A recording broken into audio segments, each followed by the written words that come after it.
Computer. Okay. It is 7 p.m. and we will begin. Who will remember the hands so white and fine that touched the finest linen, that poured the finest wine? Who will remember the gentle words they spoke to name the lives of two good men, a nuisance or a joke? And all who knew these two good arms know I have no need to rob or kill. I can live by my own two hands and live well. And all my life I have struggled to rid the earth of all such crimes. Who will remember Judge Webster Thayer, one hand on the gallows, one hand resting on the chair? Who will remember the hateful words he said, speaking to the living in the language of the dead? And all who knew these two good arms know I have no need to rob or kill. I can live by my own two hands and live well. And all my life I have struggled to rid the earth of all such crimes. Who will remember the hand upon the switch that took the lives of two good men in the service of the rich? Who will remember the one who gave the nod, or the chaplain standing near at hand to invoke the name of God? We will remember this good shoemaker. We will remember this good fish peddler. We will remember all the strong arms and hands that never once found justice in the hands that rule this land. And all who knew these two good men no, they never had to rob or kill. Each had lived by his own two hands and lived well. And all their lives they had struggled to rid the earth of all such crimes. And all our lives we must struggle to rid the earth of all such crimes. Well, hello, everybody. We open tonight's event from Community Church of Boston with the words of Charlie King, the songwriter from Western Massachusetts, who also was awarded the Sacco Vanzetti Award from Community Church of Boston in 2001. And we would have had him live, but we didn't have enough lead time and he was otherwise engaged. We send greetings out to Charlie if he is able to hear the recording.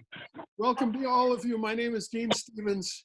I am a longtime member of Community Church and now serving as interim administrator, music director, and bottle washer.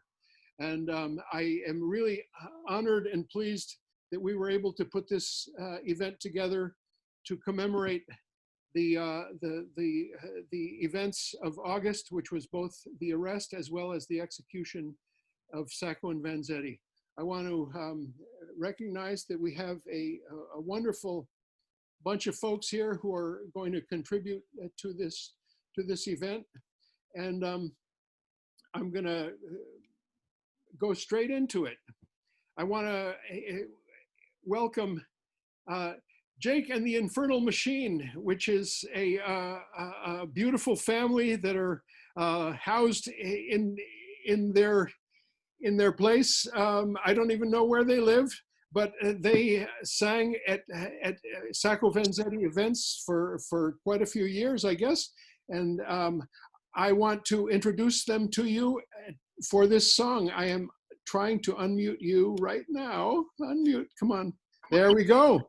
Jake and Clara and your two beautiful girls, take it away.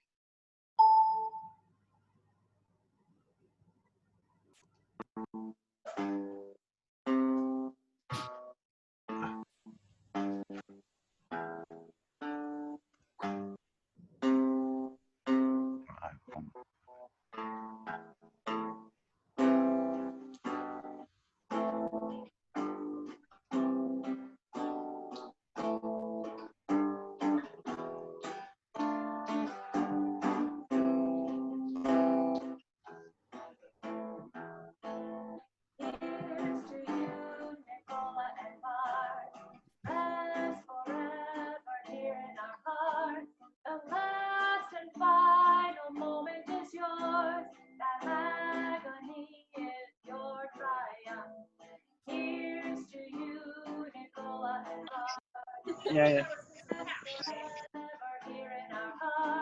Oh. The final moment is yours. That agony is your triumph. Here's to you, Nicola and Mark. Rest forever here in our hearts. The last and final moment is yours. That agony is your triumph. Here's to you, Nicola and Mark. Rest forever here in our hearts. The last and final moment is yours. That agony is your triumph. Here's to you, Nicola and Mark. Rest forever here in our hearts. The last and final moment is yours. That agony is your triumph. Here's to you, Nicola and Mark. Rest forever here in our hearts. The last and final moment is yours. That agony is your triumph.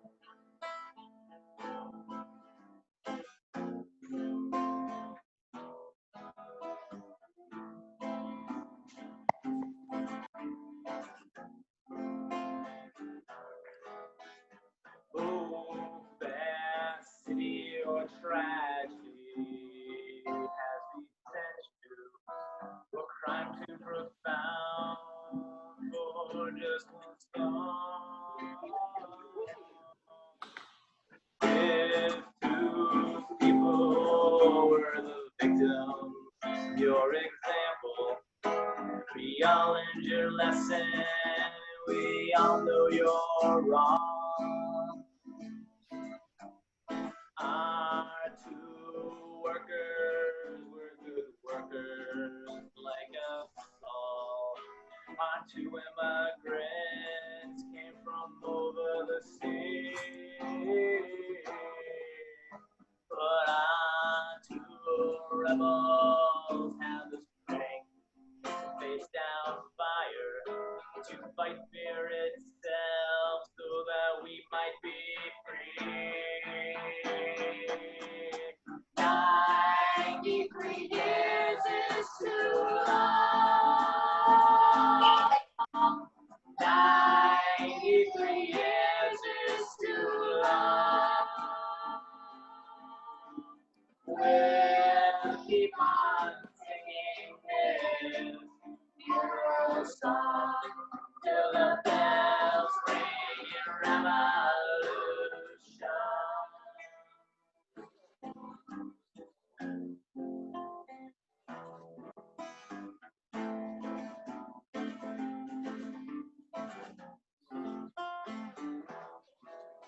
The politicians still lie in City Hall.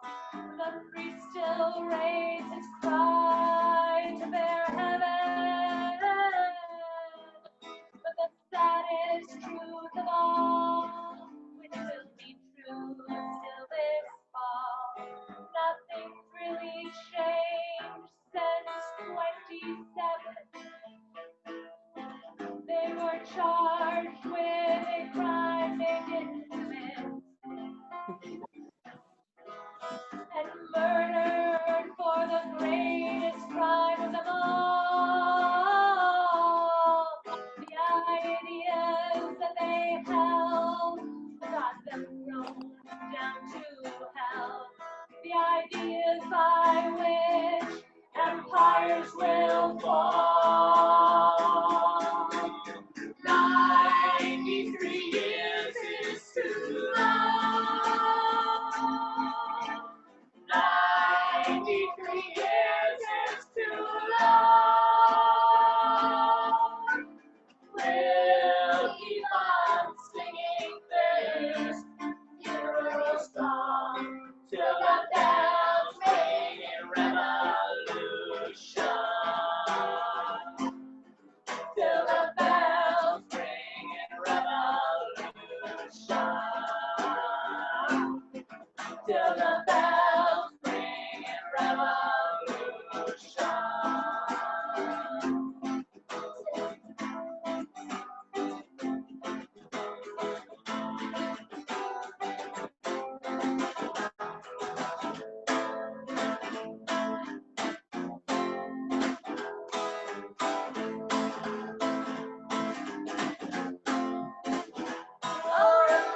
He'll stay before he kills us. For 93 years is too long. 93 years is too long. We'll keep on singing.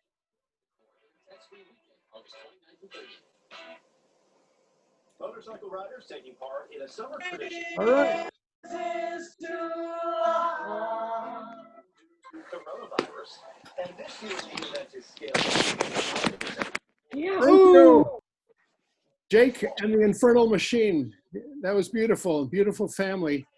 Charlie, can I ask you to do a mute on? We're hearing some extraneous noise, but anyway, thank you again, Jake and Clara and the girls. That was lovely. I want to tell you that we are celebrating at Community Church our 100th anniversary. Community Church was born right into the Sacco and Vanzetti case.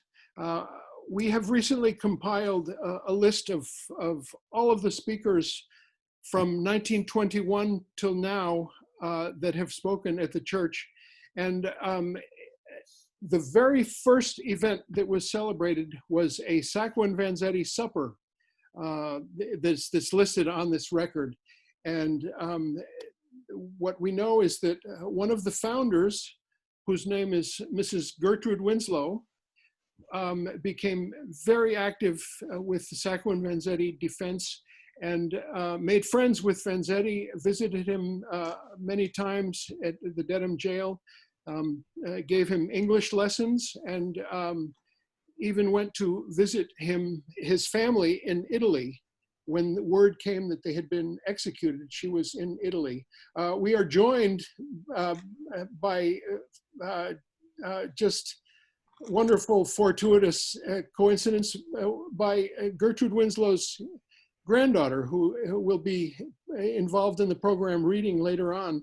But this is just a beginning to let you know about Sacco and Vanzetti as sort of our martyr patron saints. We have also a plaque on the wall by Gutzon Borglum that remembers Sacco and Vanzetti, and we give out an annual Sacco and Vanzetti award to memorable activists over time. Some of the people who have received this award include Cesar Chavez, William Kunstler, Umia Abu Jamal, Leonard Peltier. I could go on, but I won't, because I want to get going with this program, and I want to introduce the film that was first shown at the church, that was found by Bob Datilio, and this is footage of the Sacco and Vanzetti funeral march, and I need to share the screen and share the film. Here we go. You can watch mid-mirror.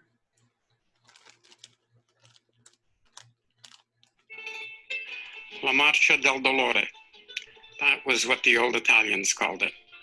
The March of Sorrow. The day had come to deal with the mortal remains of Nicola Sacco and Bartolomeo Vanzetti. Their struggle of 7 long, bitter years with the Commonwealth of Massachusetts, a struggle that had been both legal and political, had finally ended with the electrocution of the 2 men for the crimes of robbery and murder on August 23rd, 1927. Nicola Sacco and Bartolomeo Vanzetti had been dedicated and militant anarchists. They had often declared their ideas openly. They had proudly defended their beliefs many times, both in public and in court. In the end, many thought the 2 men had been executed, not for the crimes for which they had been convicted, but for the political principles that they had held.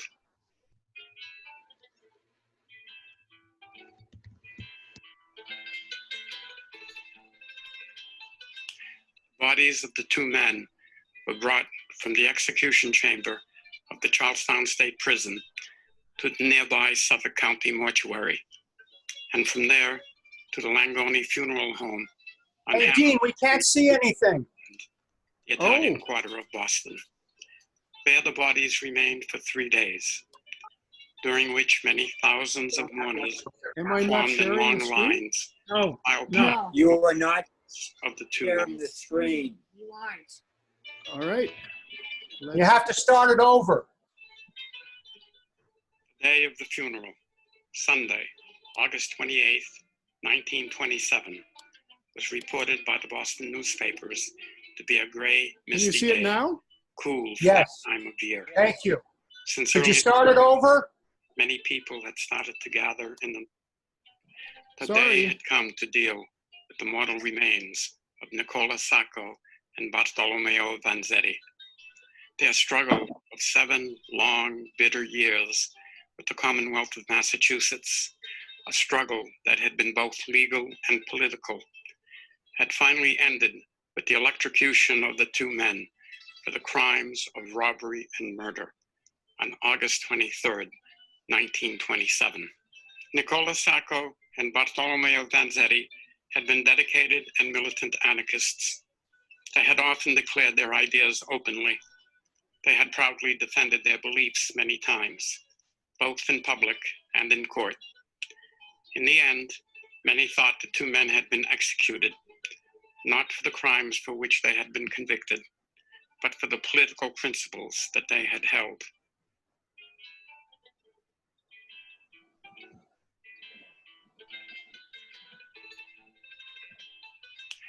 Bodies of the two men were brought from the execution chamber of the Charlestown State Prison to the nearby Suffolk County mortuary, and from there to the Langone Funeral Home on Hanover Street in the North End, the Italian quarter of Boston. There the bodies remained for 3 days, during which many thousands of mourners formed in long lines to file past the open caskets of the two men.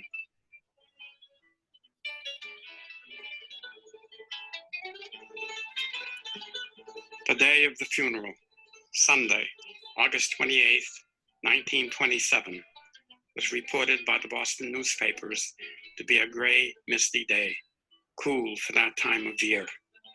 Since early that morning, many people had started to gather in the North End. They gathered under the suspicious and watchful eyes of great numbers of police, every imaginable kind of police. A harbor patrol deployed its small flotilla of police boats, guarding all maritime approaches to Boston, protecting it from any possible naval attack.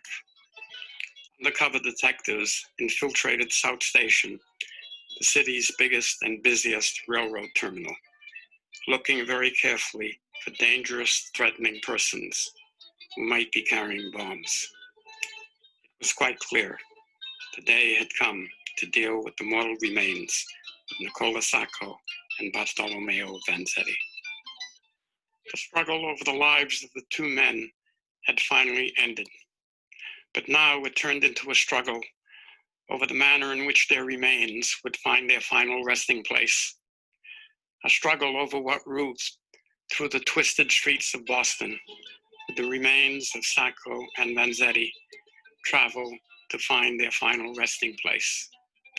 Everyone, friend, adversary, bystander, knew the funeral would be a highly charged public confrontation, a confrontation between the anarchists and the authorities. Each side wanted to make a certain statement. The anarchists wanted to honor the struggle of their fallen comrades. They wanted to acknowledge the long and tremendous struggle of Sacco and Vanzetti for freedom, for justice, for life. The authorities, on the other hand, wanted to show that they could maintain public order on the streets of Boston. They wanted to show that they could restrain dangerous political dissent, as they considered any public support for the two men to be. The final act of defiance, the anarchists had wanted to parade the hearses of Nicola Sacco and Bartolomeo Vanzetti in front of the State House. But the authorities, from one of their many informers, had learned of their intentions. To forestall any such attempt, they dug up Park Street, the street that led to the State House, and blocked it with trucks full of sand. They even put up barbed wire barricades on it. In a last spiteful act, the authorities also forbade the mourners the use of a band for the funeral. The funeral procession was formed initially along the harbor side at North End Park. The mourners numbered in the tens of thousands. From Commercial Street, the procession swung right onto Hanover Street and paused opposite the Langoni Funeral Home, where the pallbearers carried the bodies of Sacco and Vanzetti out from the funeral parlor onto the waiting hearses. The hearses were very ornate, the very best the undertaker had. Originally, Mr. Langoni had even dressed the men in tuxedos. Horrified comrades made him put the bodies of Sacco and Vanzetti back into plain suits. Nonetheless, Mr. Langoni, the undertaker, kept his tuxedo on during the entire funeral. The crowd kept growing larger. The police had warned that if the marchers displayed any political signs or disrespectful placards, this would lead to arrests and to the breaking up of the procession. The funeral cortege could proceed only under the armed escort of a full complement of mounted police. As the mourners began to follow the floral displays and the hearses, the marchers in the front ranks suddenly broke out armbands and wrapped them around their arms. In dark black ink against a field of bright red, one could clearly see the words, "Justice Crucified, August 22nd, 1927. Although their clear and forceful warnings had not been obeyed, the police did not attempt to stop the determined-looking marchers. The procession reached the end of Hanover Street, and at Scully Square was just about ready to turn left onto Tremont Street. But they were approaching Park Street, the street that led to the State House, the street that had been torn up and blocked with trucks full of sand. To make it quite clear that this was the street, a route they could not take, the mounted police charged into the mourners at Scully Square and clubbed them. They tried to stop the mourners from marching behind the funeral procession. Yet the funeral cortege continued for another 8 long miles, now in the steady pouring rain, through the South End, through Roxbury, finally arriving in Jamaica Plain at the Forest Hills Cemetery. Just before reaching the cemetery, the police forced the procession to speed up. Once again, the police tried to discourage the still numerous marchers from following the hearses.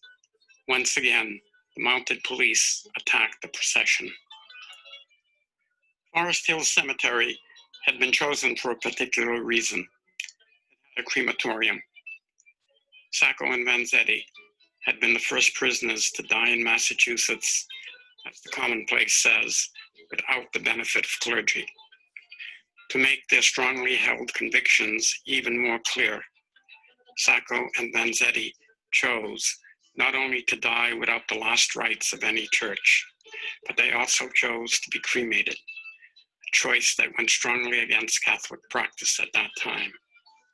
It was their final avowal of their anarchist beliefs, an act that upset many religious persons, including Vanzetti's own sister, who believed such an act to be sacrilegious. The funeral of Nicola Sacco and Bartolomeo Vanzetti, according to all newspaper accounts, attracted as many as 200,000 onlookers. The police reported a crowd of 10 to 20,000. The authorities had hoped that the funeral procession would mark the end of the Sacco Vanzetti case. Instead, the March of Sorrow marked the beginning of efforts that continue until this day to honor the ideals and the memory of the two men. These efforts have turned the Sacco Vanzetti case into the case that will not die. As a historical postscript, it should be noted that federal and state authorities were very determined to diminish any impact of the Sacco Vanzetti case upon American society and American history. They saw the Sacco Vanzetti case as too dangerous and too disturbing a presence for their idea of America. Both here and abroad, they were determined to remove any notice, any mention of the case from any account that dealt with 20th century America. At this time, the principal source of news for many people throughout the world was the newsreel business, a tremendously successful business in which American companies dominated. Within days after the execution of Sacco and Vanzetti, federal authorities, primarily the US State Department and the US Department of Justice, along with the Commonwealth of Massachusetts, pressured Hollywood to destroy all the documentary film footage about the Sacco Vanzetti case that it had in its possession. Hollywood complied, all too enthusiastically, all too shamelessly, all too efficiently. As a result, only a few odd minutes of newsreel film survived this little-known cinema holocaust, the first such in film history. The funeral footage you have seen survives only because it was commissioned and saved by the Sacco Vanzetti Defense Committee. Only in this way did this Sacco Vanzetti funeral footage escape the shameful film burning, a film burning that still to this day has never been acknowledged openly by Hollywood, not treated fully by film historians, or indeed any historian. And so, it is through the efforts of the Sacco Vanzetti Defense Committee that La Marcia del Dolore, the March of Sorrow, the funeral of Nicola Sacco and Bartolomeo Vanzetti, the tragic beginning of the case that will not die, can still be seen on film today.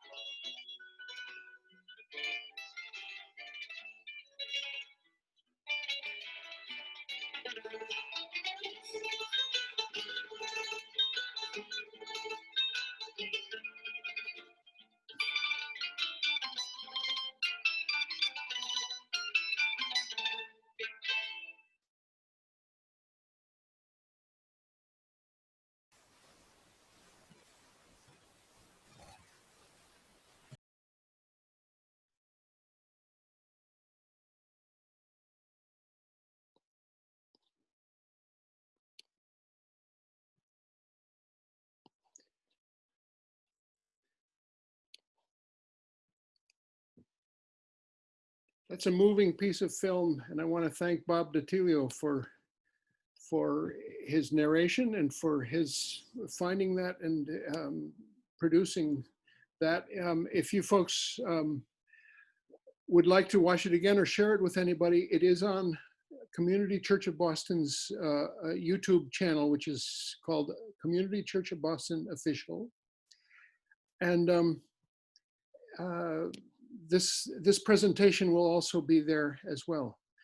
I want to introduce Professor Michelle Fazio, Professor of English at the University of North Carolina at Pembroke. She's a well-known and respected scholar of the Italian-American experience.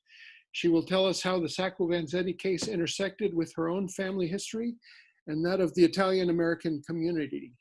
And I want to also welcome several other Fazios that are on this, this Zoom call. So Michelle, take it away. The floor is yours. Thank you, Dean. I am very happy to see my mother here, especially. Everyone, Dean? Yes. Yes. Okay, great, thanks. I grew up in southeastern Massachusetts, just a few miles from Bridgewater, where Sacco and Vanzetti were arrested, in a town populated mainly by Irish and Portuguese families. Home, however, was where my Italian world came alive, particularly around the dinner table. Food and the stories told by my grandmother always brought the family together. Speaking a combination of Italian and English, after the dessert and demi-tasse had been served, she often told stories about May Day parades, labor strikes, and protests, and her own firsthand account witnessing women and children jumping to their deaths during the Triangle Shirtwaist Factory fire in New York City in 1911. I was fascinated to hear how she and my grandfather, as union dressmakers, fought side by side to promote workers' rights. Her words made the past come alive.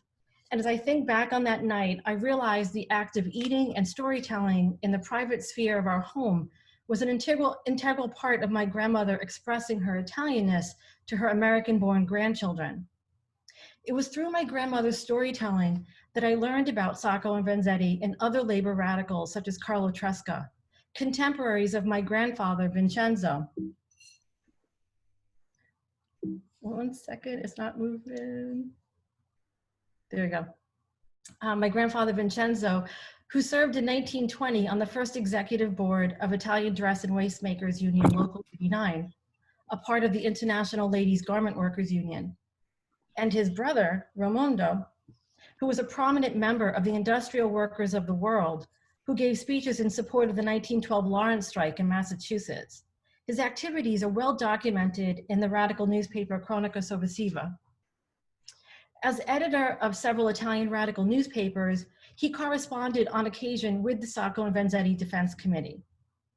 It took many years of archival research to connect the dots between my family and the history of Italian-American labor radicalism. And it's still ongoing because much of what has transpired has been repressed out of fear, a fear that I saw in the eyes of some of my family members on the night my grandmother spoke. While the trial of Sacco and Vanzetti undoubtedly cast a dark shadow over the city of Boston, as well as the American legal system, it also stigmatized Italian immigrants and their children, prompting them to assimilate into American society as quickly as possible to suppress any connection to the Italian-American left.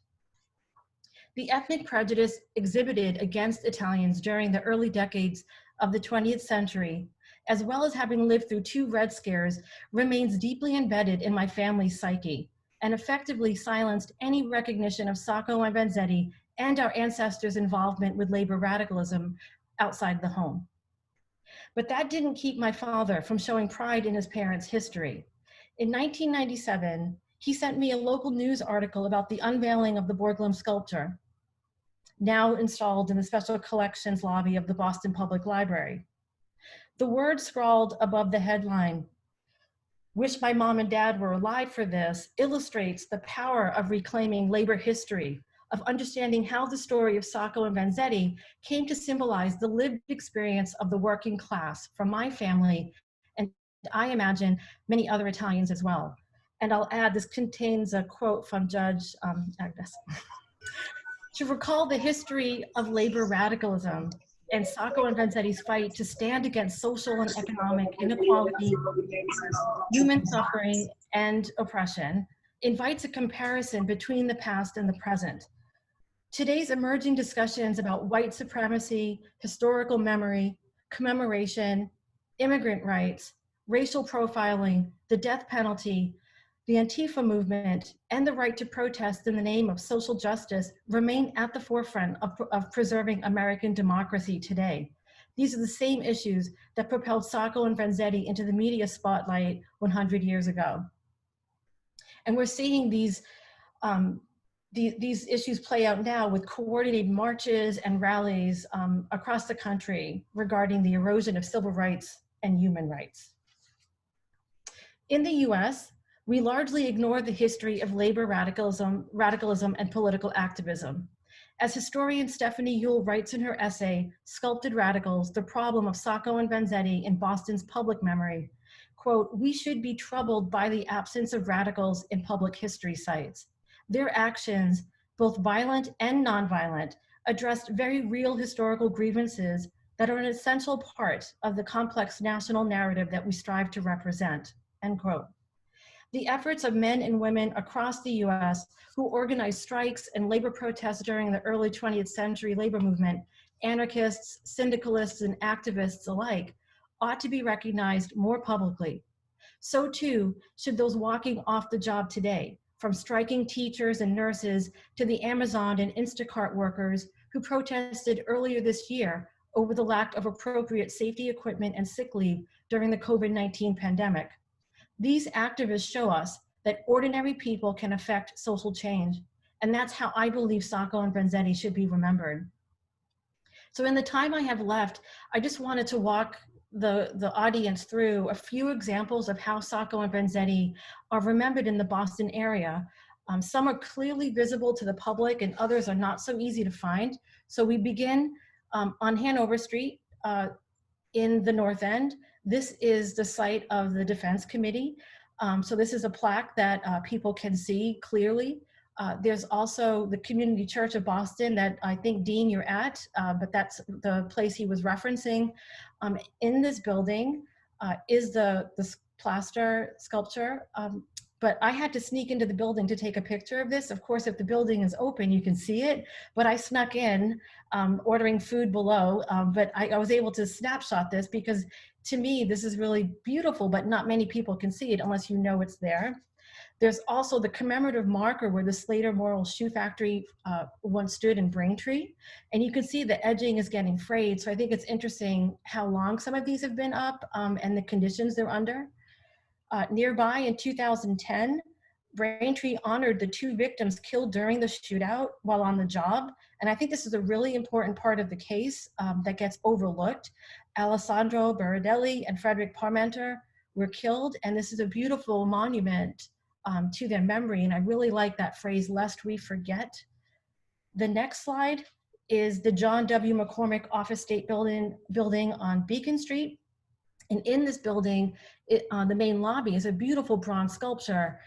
But if you look at the very top, you see almost, it's really difficult to see, but Nicola and Bartolo at the very top. So they're not prominently displayed in this sculpture, but if you know it's there, you can find them. Italy, in contrast, hosts annual events to promote Sacco and Vanzetti Memorial Day. I visited both their hometowns approximately 5 years ago to see how they were commemorated. And in Villafoletto, where Vanzetti is from, when you arrive in the town, this is the first thing you see, and this is Vanzetti's home. And there's a monument, you know, there's a marker there. They have street names after men, and Henri is this marker saying they died for their anarchist beliefs. They also have, on the steps of their elementary school, a beautiful stained glass window that tells the story of Sacco and Vanzetti, and this is prominently displayed for all of these young children as they enter the building to see Vanzetti's signature. And in the hallway is lined with photos of the family and the story of Sacco and Vanzetti. So they're teaching their children the curriculum of this story. In Torre Maggiore, where Sacco is, they have a commemoration society that was very generous with their time. They invited me in, and as you can see on the wall, there's a lot of people who have visited this place, but I was showing them pictures of archives that I've taken from the Boston Public Library and Harvard University, some images they'd never seen before. But again, this marker is on Sacco's home. And then they took me to the cemetery, where you can see there's a towering monument dedicated to both men, and Sacco's ashes are there. Together, these slides illustrate how Italian and Italian-American history and culture is complex and multidimensional and inextricably tied to Sacco and Vanzetti. And I think these things really emphasize the intersections among ethnicity, class, citizenship, and activism. And these are all the hard lessons that Sacco and Vanzetti learned as a result of their conviction. As the current political climate makes clear, the time has come to memorialize the case of Sacco and Vanzetti in a public space as they signify an important chapter of Boston's revolutionary history. In a letter to his son Dante, Sacco reflected on the long struggle of 7 years in prison, of being separated from his family and livelihood. He wrote, quote, "We protest today as we protested yesterday. We protest always for our freedom," end quote. As unions decline and unemployment and economic precarity increase, Sacco's words, written nearly 100 years ago, still resonate today. inspiring others to take action as they seek to create cultural solidarity among immigrants past and present who struggle to survive in the face of American progress. Is the legacy Sacco and Vanzetti leave behind as public figures, one that reminds us all of what we stand to lose by forgetting and disavowing the past. Honoring their story can help to inspire working class and community activism now.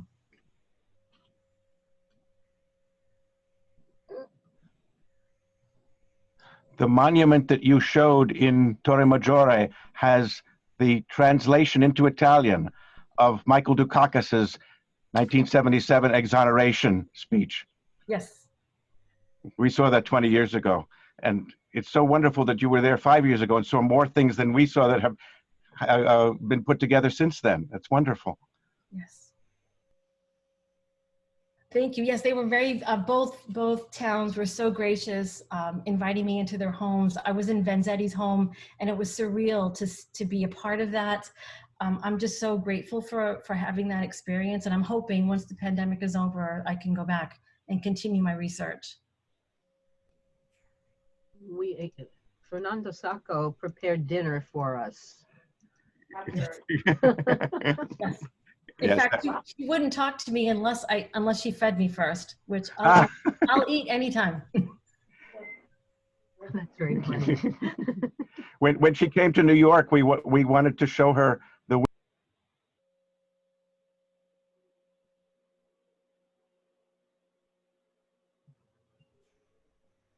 Someone, did you want to continue? Many times has, yes. Thank you, Michelle. Wonderful presentation. I hope we can hear more from you at Community Church sometime when you're in Boston. Now David will talk to us and read. He is also a recipient of the Sacco Vanzetti Social Justice Award and producer of the film Diary of Sacco and Vanzetti, which we will see an excerpt from. David, take it away. Thank you, Dean. First, I want to commend Michelle for a really marvelous presentation. And what I really liked about it is that this is something that is ongoing. It's not just a beginning, middle, and an end, but it's going on, and that's the beauty of it, because the life of Sacco and Vanzetti, the story of Sacco and Vanzetti, is something that will never die.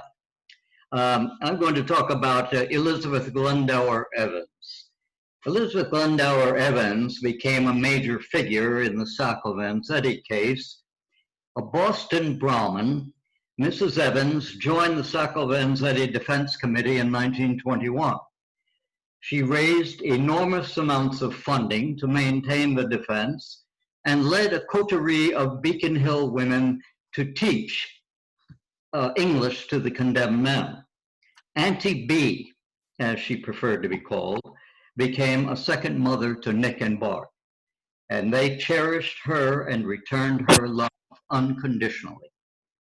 Among the Brahmin women who fervently supported the Sacco Vanzetti case were such names as Gertrude Winslow, Secretary of the Community Church of Boston, the first church in America to publicly take a stand in the defense of Nicola Sacco and Bartolomeo Vanzetti. Shortly, Judy Walcott, granddaughter of Gertrude Winslow, will read from Mrs. Evans' biography. Mrs. Evans took it upon herself at the tender age of 66 to support Sacco and Vanzetti by conspiring to speak out in their behalf by providing material support to the two perceived terrorists in the sum of hundreds of thousands of dollars, and by defrauding the US government by teaching English to the two men so they could defend themselves in the courtroom. Not a political activist by intuition, she took on the mantle of the working class by joining the suffragists in 1909. Her entrance into the movement was traumatically described in her own words.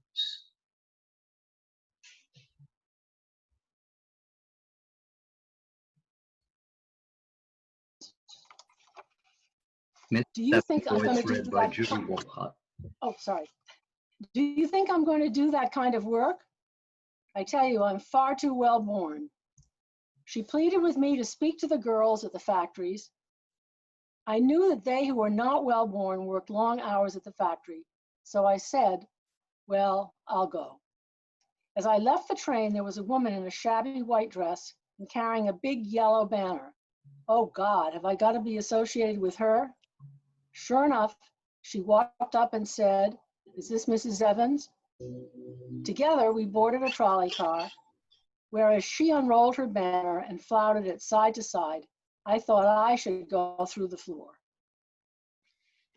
A shareholder in the Lawrence, Massachusetts textile mills, she took sides with the mill workers during the Great Mill Strike of 1919. Claiming it her idealistic duty, she spoke publicly against the infamous Palmer raids that same year, displaying the liberal outrage concerning the American treatment of immigrants. Has the United States gone crazy? Surely the United States has gone mad. These socialists are the least dangerous people in the world. I believe that it is the government itself which is undermining respect for government and is even setting an example in crime. Immediately following her Palmer raids fight, Evans joined the Sacco Vanzetti Defense Committee. While the case split Boston into two vocal camps, conservatives upholding the inviolability of the Massachusetts judicial system versus liberals convinced that the case was a bigoted miscarriage of justice, the person who led the national publicizing of the trial and who led the fight to save the two men was Elizabeth Glendower Evans. On April 9th, 1927, Sacco and Vanzetti gave speeches on the day of sentencing at the Dedham Courthouse. The following scene is from the film The Diary of Sacco and Vanzetti, written, produced, and directed by David Rothauser.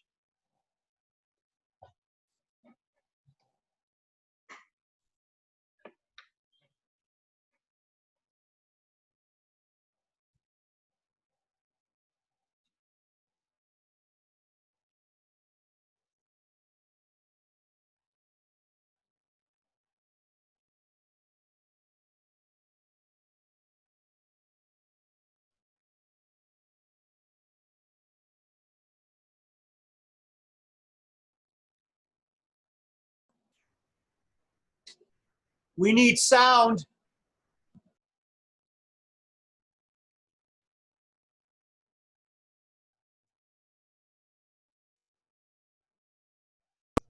We're not hearing any sound, David.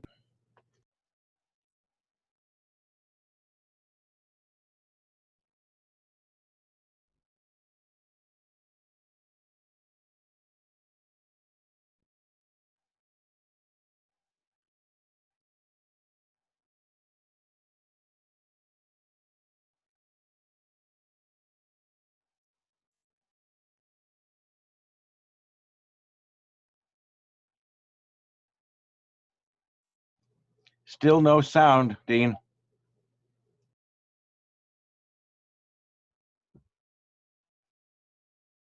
Oh, Spielblood. And we start over Everybody that Dean. know these two are. let's start it once more. Mr. Vanzetti, You have sound have you now? anything to say why sentence of death should not be passed upon Sorry. you? Yes.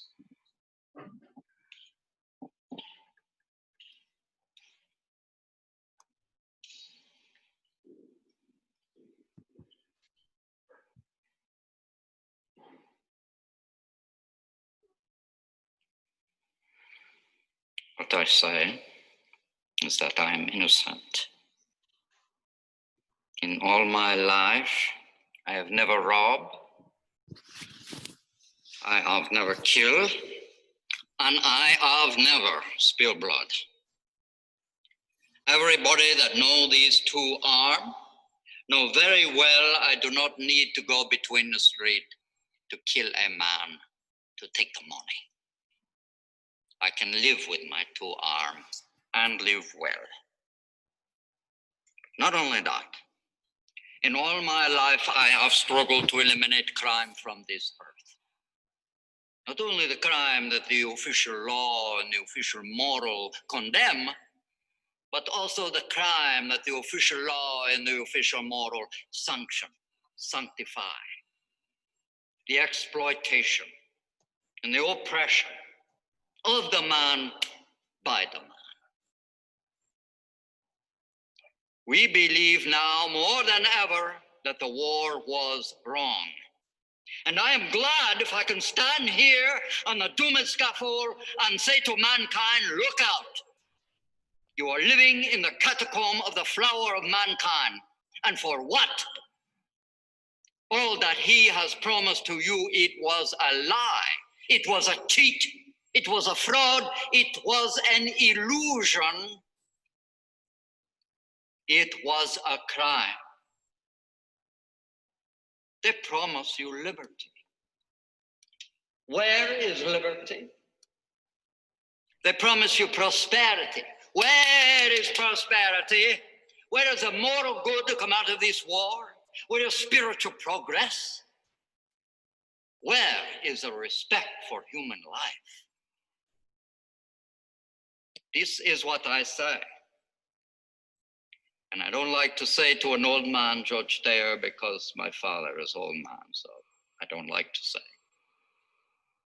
But if all the people who know what you have said against us would have the civil courage to take the stand, maybe, Your Honor, maybe you would be beside us in good justice at this time. I would not wish to the most misfortunate creature on the face of this earth to suffer what I have suffered for things that I am not guilty. But my conviction is that I have suffered for things that I am guilty, because I was a radical. Indeed, I am a radical. Because I was an Italian. Indeed, I am an Italian. But I am so convinced to be right that if you could execute me 2 times, and I could be reborn 2 other times, I would live again to do exactly as I have done already.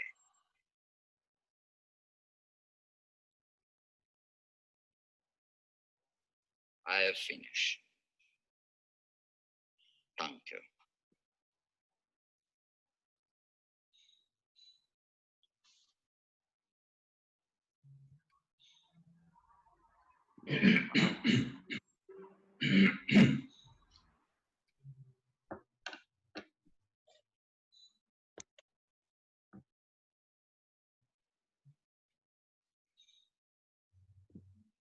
Wow, David, what a performance.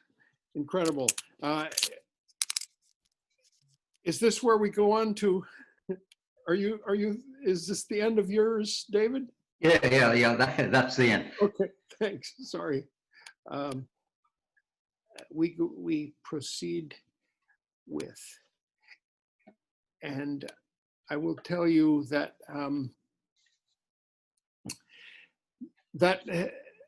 that piece of film is also available on Community Church's YouTube channel. We have just uploaded it. And I want to introduce Judge Agnes. Judge Peter Agnes recently retired after nearly 30 years of service as a Massachusetts judge. While actively involved in the Dante Alighieri Society, Judge Agnes helped organize several major conferences on the Sacco and Vanzetti case. In 1997, Judge Agnes helped to persuade Governor Cellucci and Mayor Menino to accept the Gutzon Borglum's plaster cast of the Sacco and Vanzetti Memorial, which is now displayed at the Boston Public Library, and of which there's a plaster cast at the Community Church of Boston. More recently, Judge Agnes helped to persuade Digital Commonwealth to digitize the Supreme Judicial Court's entire collection of the Sacco and Vanzetti case papers, which will be completed this year. And on a personal note, I want to tell you all that I work in the courts of the Commonwealth as a Spanish interpreter. And I've been before Judge Agnes numerous times, years back when he was in the Essex County Superior Court in Salem. So Judge Agnes, thank you for being with us, and welcome to our humble stage here at Community Church of Boston.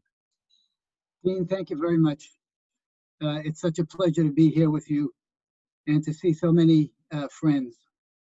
And I've seen that performance that David just exhibited live, and it doesn't lose any of its power seeing it again tonight.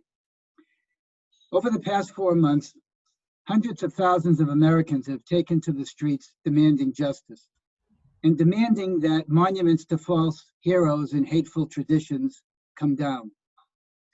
In some instances, with the benefit of a more complete and accurate history, the decisions are easy to make. In other cases, not so easy. Tonight, the conversation is not about tearing down a monument, but rather why a new memorial should be erected. Now is the time, as we examine our history, I should say re-examine our history, to consider the compelling reasons for displaying in a public space for all to see a bronze copy of Gutzon Borglum's memorial to Sacco and Vanzetti. Let me begin by explaining what has drawn me to the Sacco Vanzetti case, and more particularly to these men.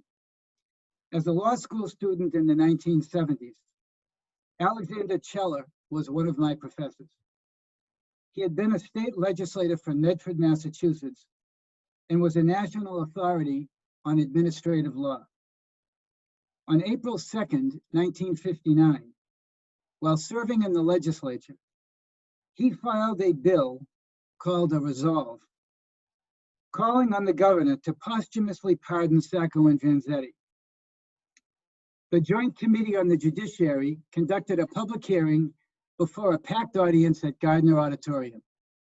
Witnesses testified and affidavits were submitted, and there was a stenographic record of this hearing.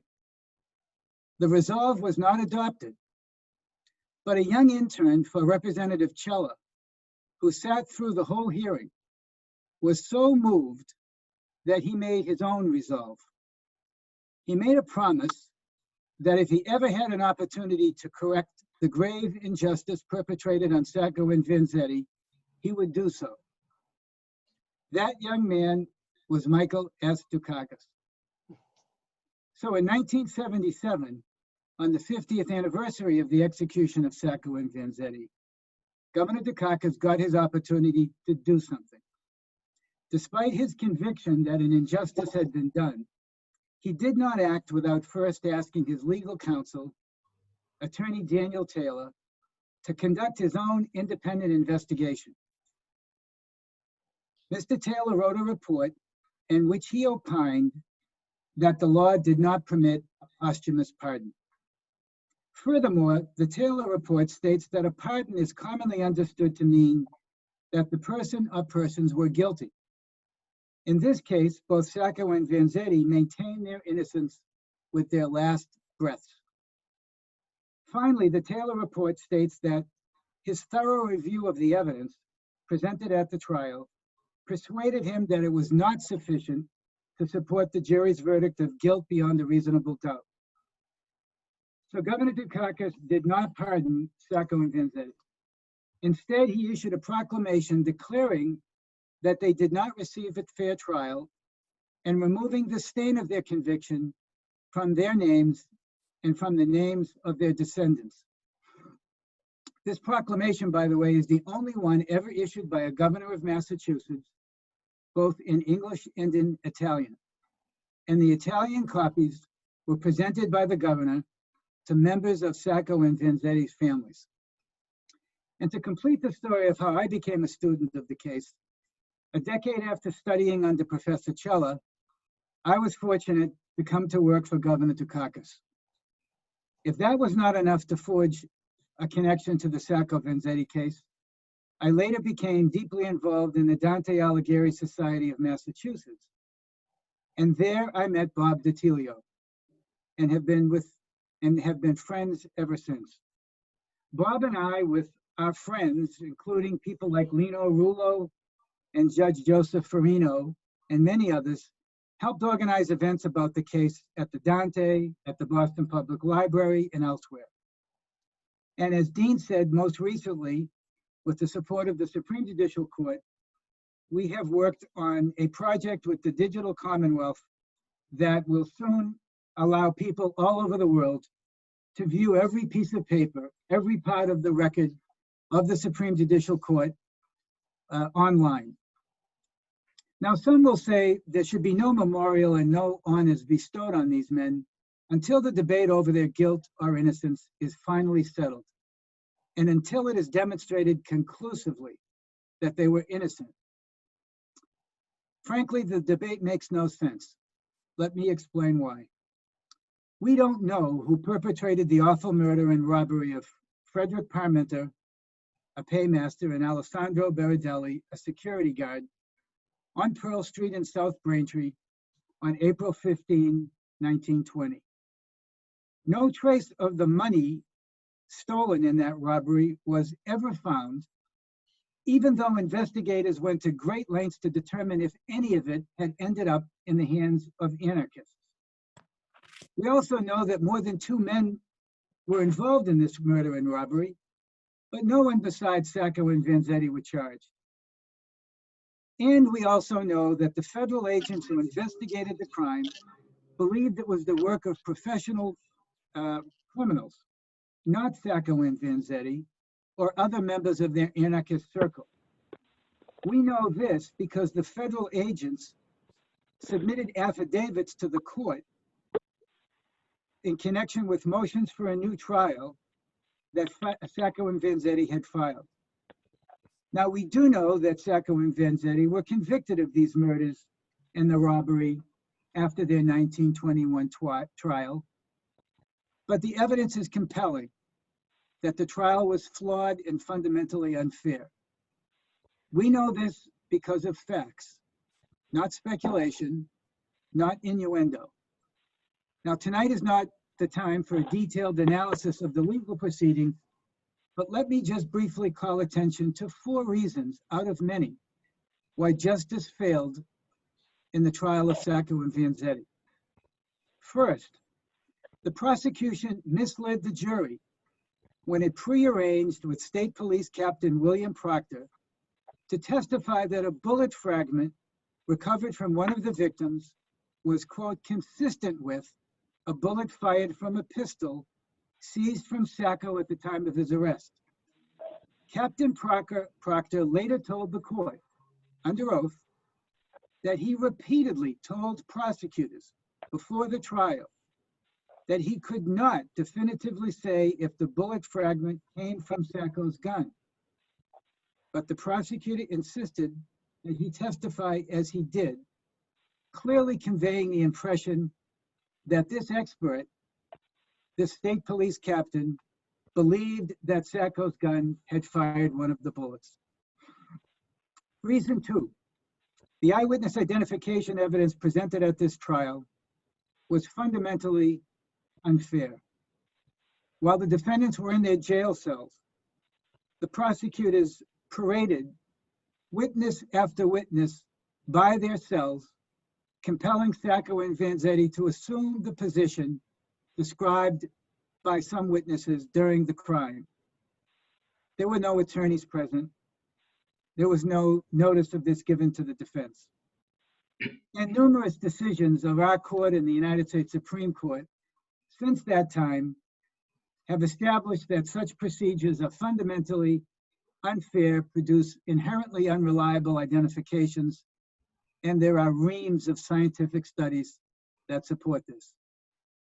Reason 3, the trial judge, Webster Thayer. He allowed the prosecutor to cross-examine Sacco and Vanzetti at length in front of the jury about being draft dodgers and to ridicule and distort their political beliefs, even though none of this had anything to do with whether Sacco and Vanzetti had killed and robbed the victims. It didn't have much of an impact on Vanzetti, who withstood this cross-examination, but it was devastating for Sacco. It went on for more than 100 pages of the transcript. This inflammatory appeal to the jury's sense of duty to country and flag was reinforced again and again by remarks made and instructions given by Judge Thayer. And finally, reason 4. Judge Thayer said things to several different people before the trial and during the trial, including reporters, that showed he was biased against the defendants.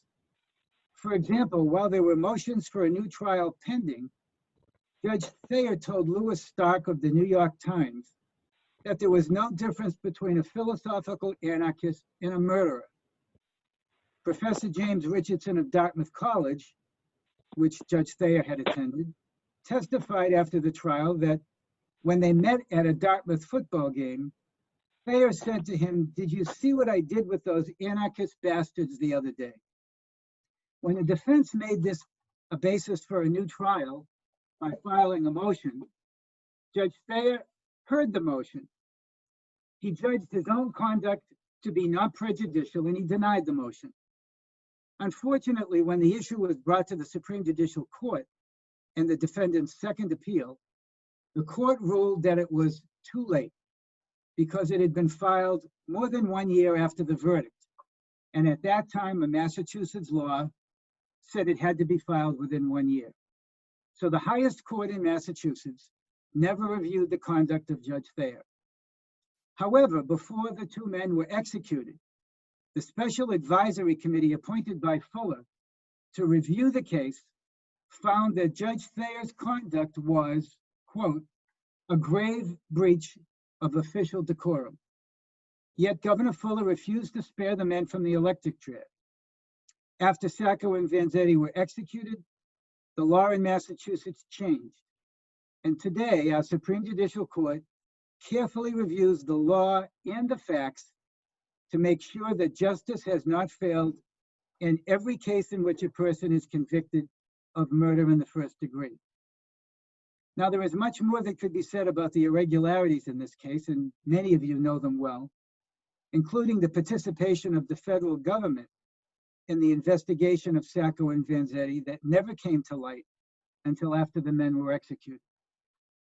So Governor Dukakis was on solid ground when he adopted his legal counsel's conclusion that Sacco and Vanzetti were unfairly convicted and executed. But is that reason enough to raise a monument to them? Well, there is more. This was not simply a case of two Italian immigrants charged with a double murder and robbery. The case we know as the Sacco Vanzetti case was the product of powerful social cross currents. The xenophobia in the years following World War I, the exploitation of working men and women, the wave of bombings throughout the United States carried out by followers of Luigi Galliani from April till June 1919, the more than 3,000 labor strikes that year by more than 4 million people, and the infamous Parma raids, the response to the bombings mounted by Attorney General Parma with the goal of removing from the United States every immigrant with radical beliefs, the Red Scare as we know it. Understanding the ways in which these social forces shaped popular opinion in the United States is essential to understanding why Sacco and Vanzetti were convicted. But again, is an unfair trial and execution of two immigrants that took place at the most chaotic time in our country's history a sufficient reason to erect a monument to them? There is more. I was present, as Dean said, in the rare book room of the Boston Public Library 23 years ago this month, on the 70th anniversary of the execution of Sacco and Vanzetti. I was honored to introduce Boston's first Italian-American mayor, Tom Menino, who, along with Governor Agio Paul Cellucci, accepted Gutzon Borglum's plaster cast of Sacco and Vanzetti, the same cast used to make the aluminum plaque you've seen that is now in the community church. That day, Mayor Menino said, "The city's acceptance of this piece is not intended to reopen the debate about the guilt or innocence of Sacco and Vanzetti. We are accepting it to acknowledge this case's impact on the course of justice. And this brings me to my final point. Why has the Sacco Vanzetti case had such an enormous influence on the course of justice? It wasn't just the nature of the crime, the turbulent times in which the two men lived, the numerous irregularities that took place before, during, and after the trial, the fame and notoriety of many of the figures involved in the case, including a young, ambitious, and ruthless J. Edgar Hoover, that have made it, in Herbert Ehrman's words, as Bob mentioned earlier, the case that will not die. What shines through the haze of events 100 years ago are the glimpses of the character of the two men, revealed by their words and letters. It must be said that Sacco and Vanzetti were not pacifists. They did not espouse a belief in nonviolent protest.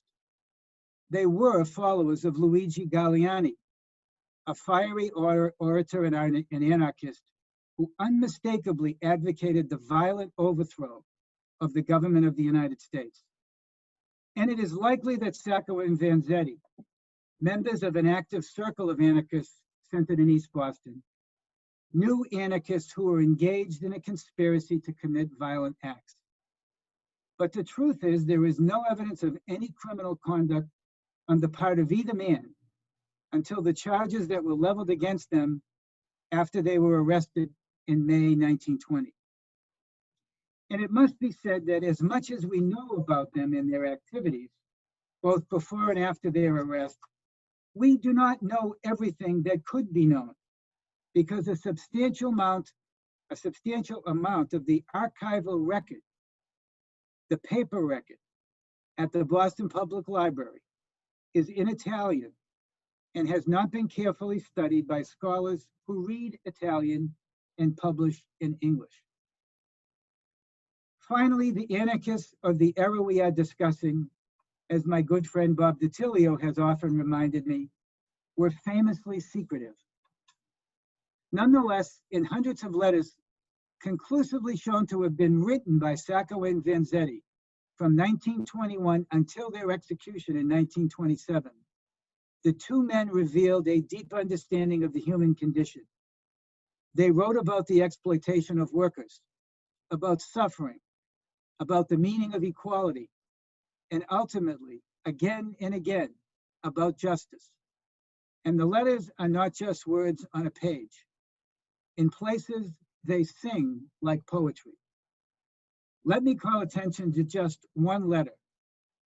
This was written by Vanzetti on July 28, 1927, shortly after he was interviewed by Governor Fuller, and about 1 month before the execution. The governor was being asked to commute the sentence of death. The governor told Vanzetti after the interview that he could submit a supplemental statement. Vanzetti was taken back to prison, where he dictated a long letter to a stenographer, in which he responded in detail to aspects of the prosecutor's case against him. At one point, Vanzetti makes an observation that may reveal, more than anything else, why they were convicted, and that should resonate with those Americans who have marched in protest this year demanding racial equity. Vanzetti said, quote, "People don't seem to understand that Italians are unpopular anyway, especially if they are poor and laboring people. Their habits are not the habits of ordinary Americans, and they are suspected.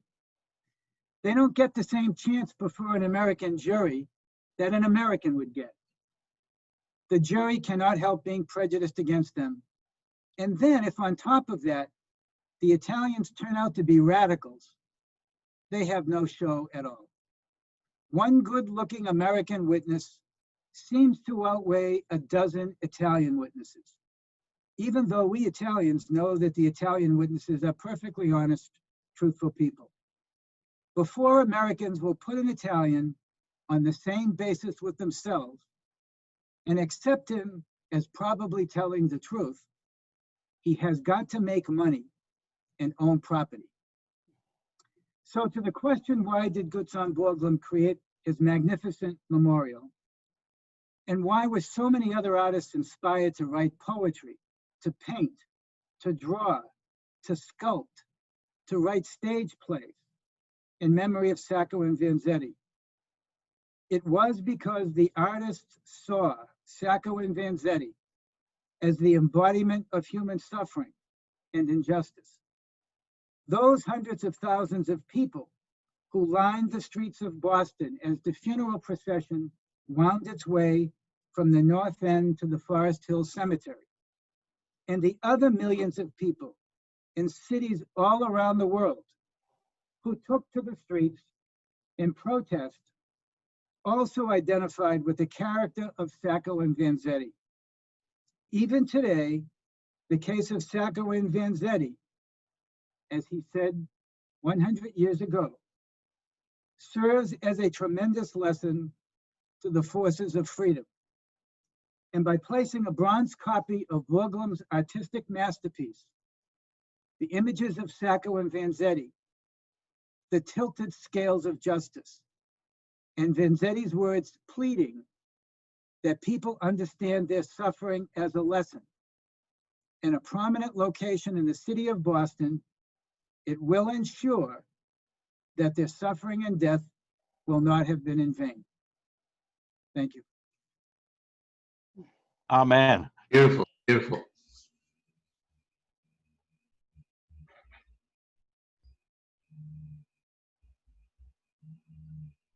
Can't hear you, Dean. Dean, you're muted. We can't hear you. Judge, No, you're still muted. You're still muted. still Yeah. muted. No, you're good now. Oh. Once again, Everyone's saying we can't hear you, Dean. can you hear me now? Unmute yourself.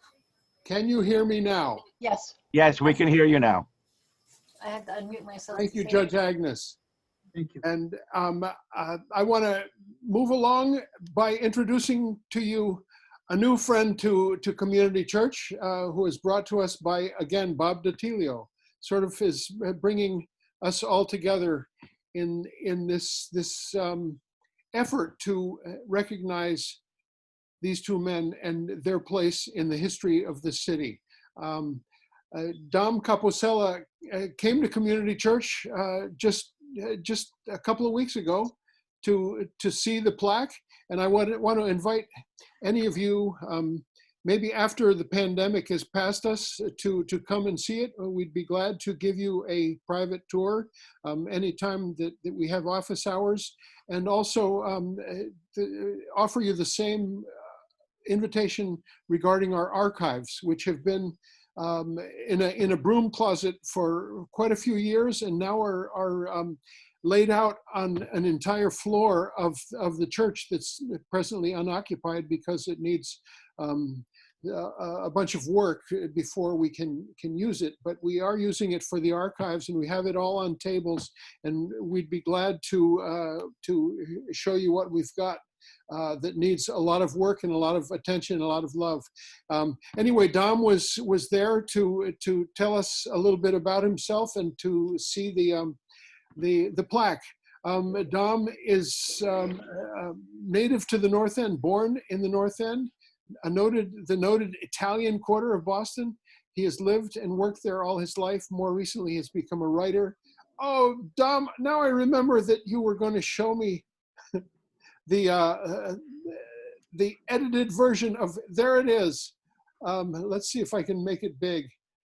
I'm going to let Dom tell you about himself a little bit more, because I can't figure out on the Zoom how to make Dom large. He was showing me some edits he wanted onto his introduction, but I'm going to let him do those edits. I know that Dom had a restaurant in the North End for several years, and he's a lawyer as well. I'm just going to shut up and unmute you, Dom, and you have the floor. thank you for joining us and for moving us along in this effort. I hope Community Church can become a real organizing place for this effort to truly recognize Sacco and Vanzetti in the history of Boston. I know that another reason that we came together to produce this event was that there was a hearing in front of the Boston Arts Commission regarding the future of the Christopher Columbus statue, which lost its head. And several of us thought that this would be the moment to really push for a public recognition of Sacco and Vanzetti. And I want to use that as a way to recognize Dom. Thank you for joining us, and please, Dom, take it away. I'm trying to unmute you. Maybe you have to unmute yourself, Dom. Let me see. Unmute. There we go. I did it. How? There you are, Dom. All right. Well, a couple of things. The least important aspect of this presentation is any information about me. Who cares? But in terms of the community church being the center of a movement to effect a bronze sculpture, why not? I mean, it's got your personality behind it, Dean, and Bob behind you. It got to happen. Anyway, I had loved the personal details that Professor Fazio sprinkled throughout her presentation. Thank you, Michelle. And thank David Rothauser. That's a wonderful trailer, and I can't wait to see the movie. And Judge Agnes, my goodness, could you ever be exposed to cooler, more logical presentation than what we just heard? Anyway, here's me. People. Anglo-Saxons. Someone's moving my script here. Oh, sorry. We're gonna.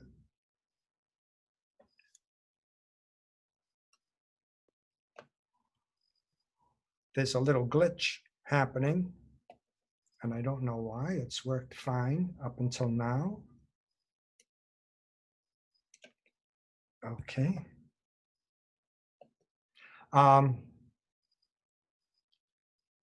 Goodness. I'll do my best. People, Anglo-Saxons, Jews, Africans, Irish, Italians, have continuously inhabited Boston's tiny North End, just 0.36 square miles, continuously since its settlement in the 1630s, putting it among the nation's oldest continuously inhabited residential area. My name is Dom Capossela. I'm from the North End, there born and raised, attending the local schools, and right now kind of hectic, trying to get this document under control. Attending the local schools, St. Anthony's Grammar and Christopher Columbus High. Hundreds of years, tens of generations of continuous North End habitation have produced a bevy of historical moments. And here are three that, as a North Ender, have interested me, all from the 20th century, and yes, all before I was born. In 1918, the Spanish influenza pandemic struck Boston and hit the North End particularly hard, offending so many of the children that the city and the community and the clergy got together and created a home for little children, which over time became the home for Italian children, and is still to this date caring for them. The following year, 1919, the Purity Distilling Company's 2.3 million gallon molasses storage tank explosively broke open, causing the Great Molasses Flood. A 25-foot wave of molasses flowed along Commercial Street, sweeping away everything in its path, killing 21 people, injuring 150 and causing damage above $100 million in today's money. In 1920, the following year, Nicola Sacco and Bartolomeo Vanzetti were arrested.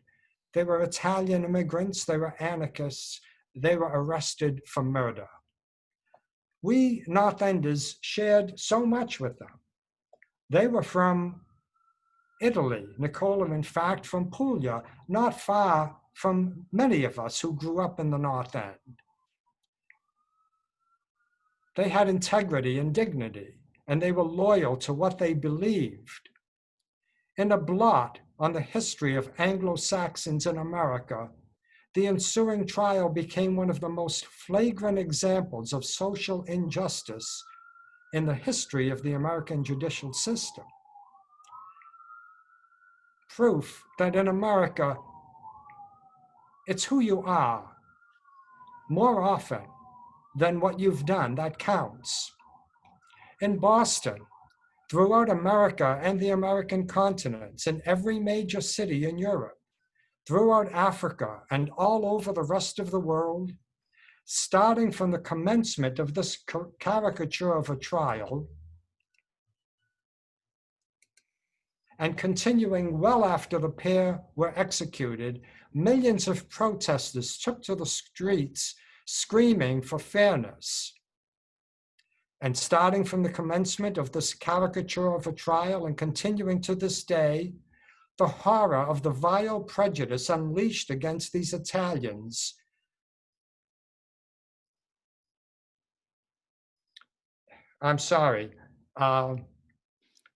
caused by the Anglo-Saxon judges.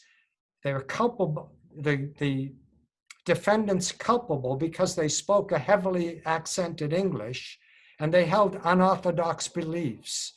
And that abiding hatred of their accusers and of the justices precipitated explosions of outrage from movies, music, novels, plays, drawings, paintings, sculpture, and poetry. And operas. Thank you. Thank you. And operas. I will write that in. I'm having enough trouble with my script here. Like this stanza from her poem, Justice Denied in America. Forlorn, forlorn stands the blue hayrack by the empty mow, and the petals drop to the ground, leaving the tree unfruited. The sun that warmed our stooping backs and withered the vines uprooted. We shall not feel it again. We shall die in darkness and be buried in the rain. The poem by Edna St. Vincent Millay. And why shall not Sacco and Vanzetti ever feel the warm sun? Because on August 23rd, 1927, they were killed, dead, maintaining their innocence to the end, maintaining their dignity to the end, but in the end of the process, their end. As their unresponsive bodies lay in coffins for 2 days in the Langone Funeral Home on Hanover Street in the North End, 20,000 people filed past, paying their respects to their comrades. Although Boston was under martial law against the event, and although Beacon Hill cordoned itself off, 200,000 people filled the streets along the way to Forest Hills, giving praise to these accidental martyrs in the cause of social justice. Many years later, a different governor, Mike Dukakis,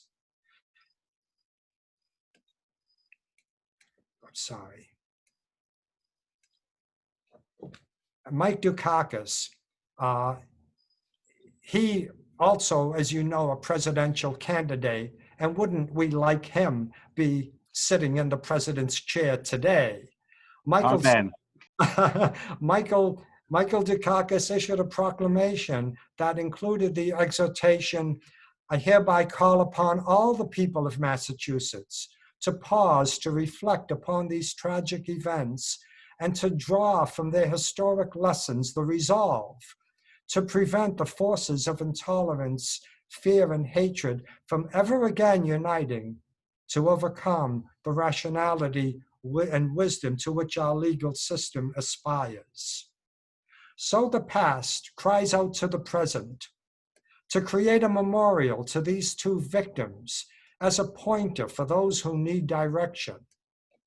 The community church and the Boston Public Library each have a version of a plaster bust of Gutzon Borglum, creator, he, of the presidential sculptures in South Dakota, now the highlight of the Mount Rushmore National Park. The sculpt displays half figures of the two dead men, along with their final words. What I wish more than all in this last hour of agony is that, and I have to paraphrase now, is that we serve as a tremendous lesson and our deaths will not have been in vain. The library's plaster casting was formally accepted by Boston Mayor Tom Menino, who was accompanied by Massachusetts Governor Paul Cellucci. The idea was to cast the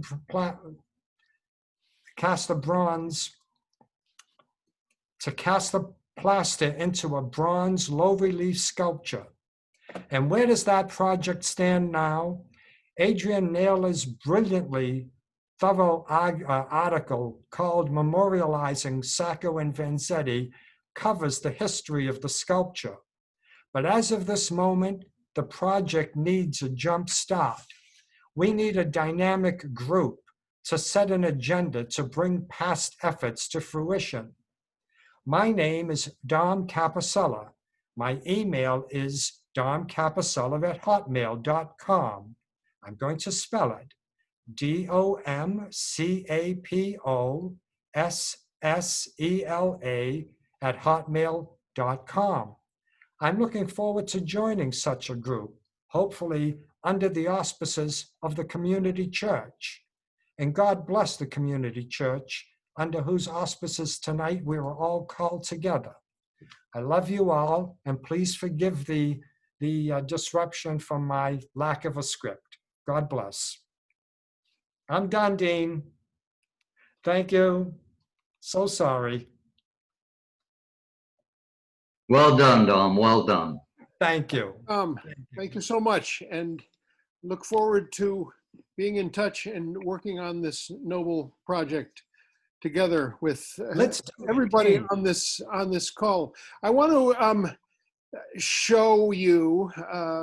It's like I'm showing off, just like Dom, my horrific TV editing. I'm showing you the photo I was supposed to show while Judy and David were reading. Can you see it? It's Elizabeth Evans with Sacco and Vanzetti. And now I want to introduce Bob Datilio, whose idea this was, and who is going to finish out our event with a backdrop that we've talked so much about tonight. And I have to share the screen again and put up the backdrop. There it is. And I will now unmute Bob, unless Charlie can do that for me. Bob, you have the floor. Do I have Bob unmuted? Let me see. I'm sorry. Here we go. Where is Bob?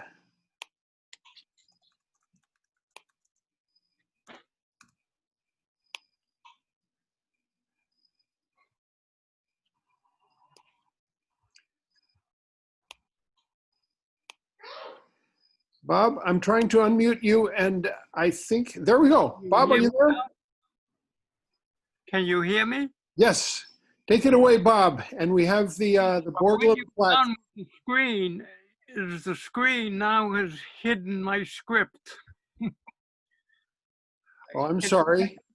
I will stop the share. You got your script back? That's it. Okay. Can you hear me now? We can hear you. Okay. But can you put up the plaque? Yeah, but I might hide your script. All right. That's the deal. Okay. Let me read anyway. I'll put up the plaque at the end of your script. How about? Well, okay. I was going to say, you see before you a picture of the, whoops, now you took it. I'm sorry. Go ahead. The original bronze Sacco Vanzetti plaque by Gutzon Borglum, a plaque that may have been destroyed by his very family, who might have wondered how Borglum, a man of such conservative beliefs, could have memorialized two militant anarchists.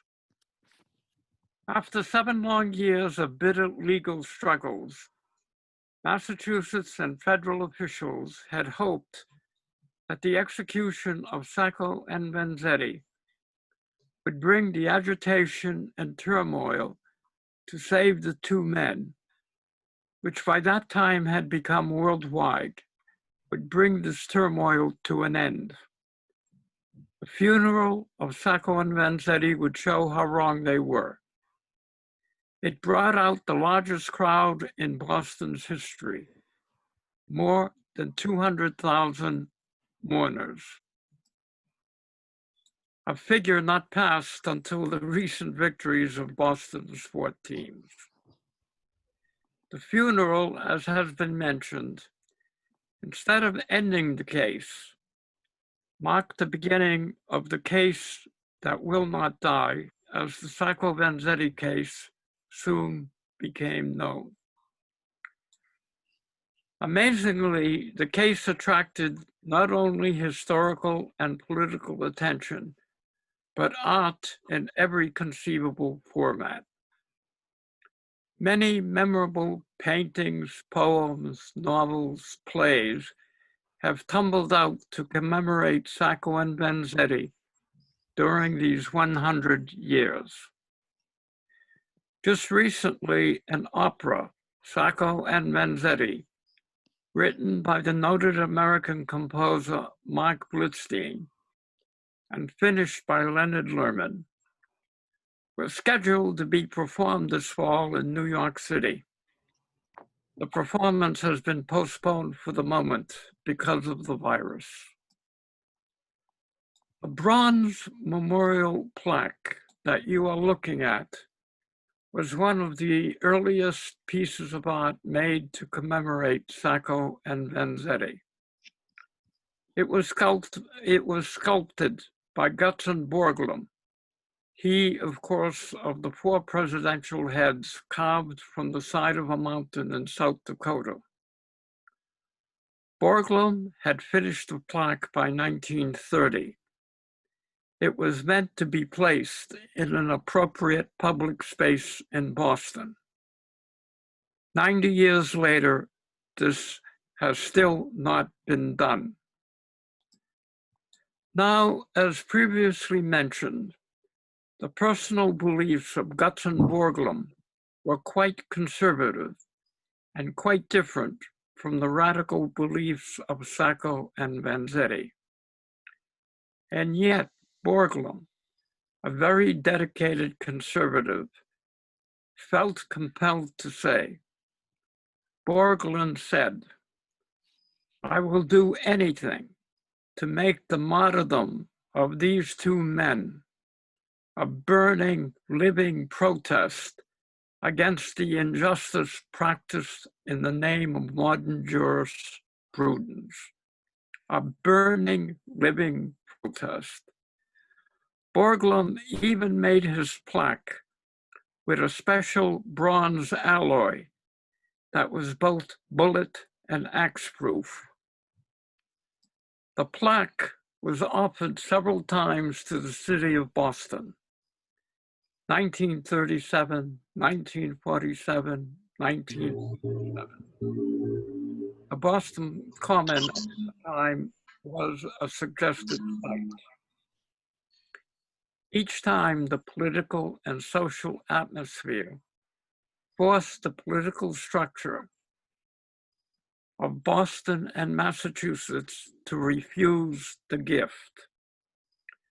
Sometime after 1957, a bronze plaque dropped from sight, never to be seen again.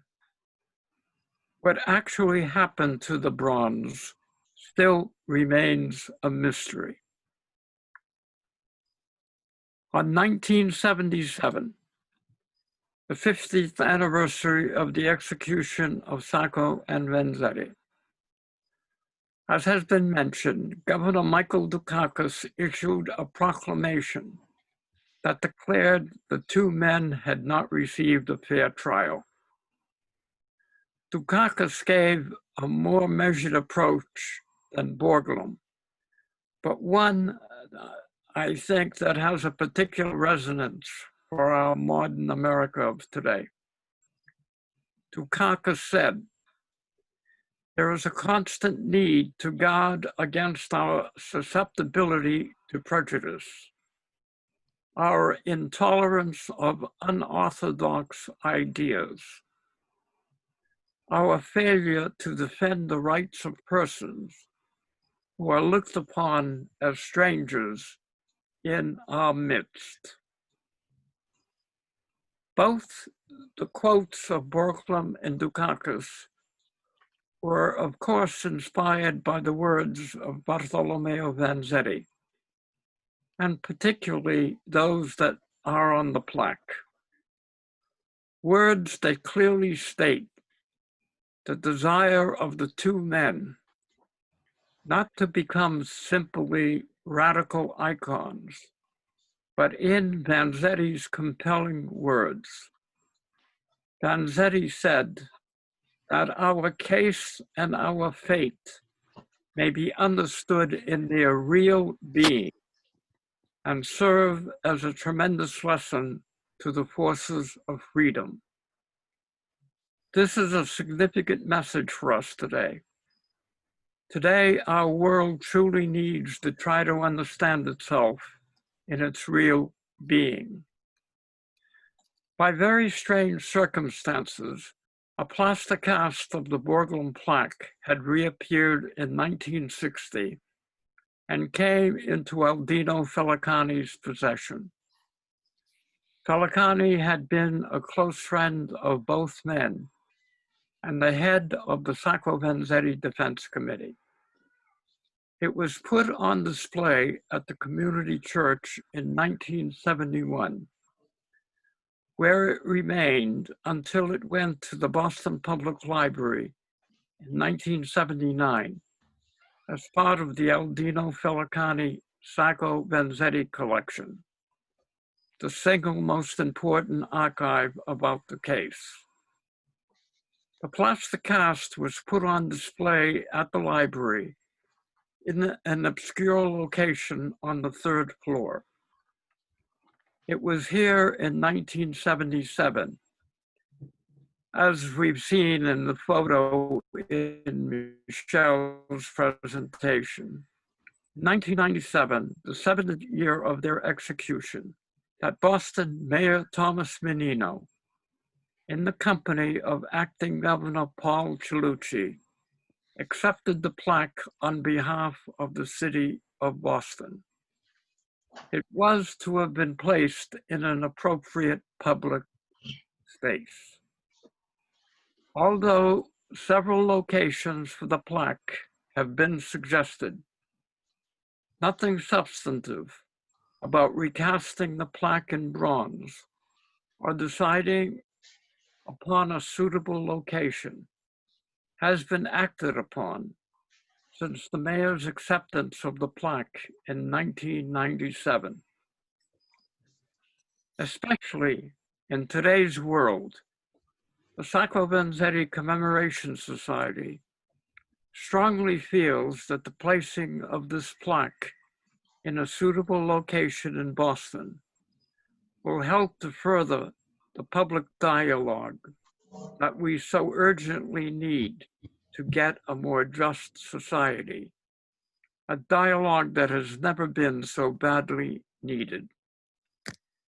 This year, 100 years since the arrest of the two men in 1920, the Sacco Vanzetti Commemoration Society, with our longtime ally, the Community Church of Boston, has presented this program not only to remember and memorialize Sacco and Vanzetti, but most of all to mark what we hope will be the beginning of a successful attempt to finally place the Borglum Sacco Vanzetti plaque in a suitable public space in Boston.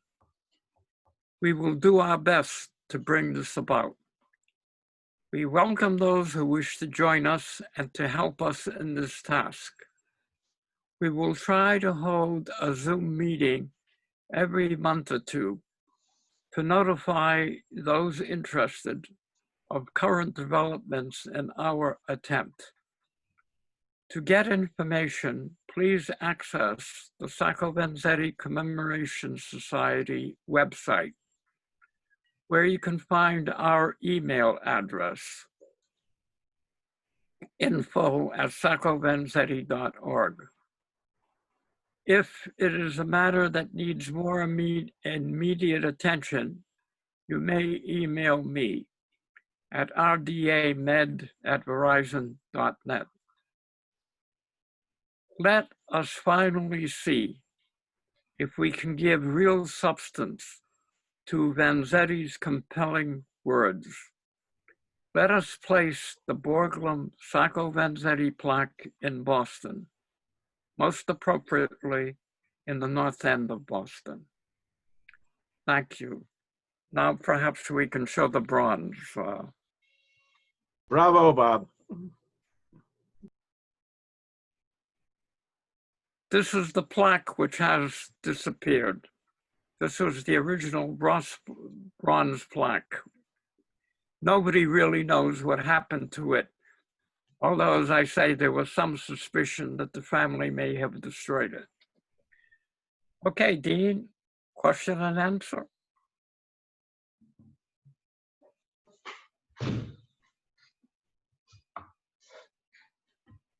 Thank you, Bob. Thank you to all these presenters this evening. I want to read a couple of things that came up in the chat section. From Laura Steele, thank you for mentioning my grandfather, Louis Stark of the New York Times. He covered the case from the beginning to the end. This is Laura Stark Steele. Also from a certain Kathleen, just to let folks know, the rare book department at the Boston Public Library is under a much needed construction. It is possible that they may not permanently display the Sacco Vanzetti relief after construction is finished. If I were to guess, they may decide not to permanently display. Finally, from Sergio Reyes, it is important to maintain alive the Sacco and Vanzetti Commemoration Society, born from the initiative of young anarchists, and as soon as possible, march the streets of Boston in the name of Sacco and Vanzetti again every August 23rd.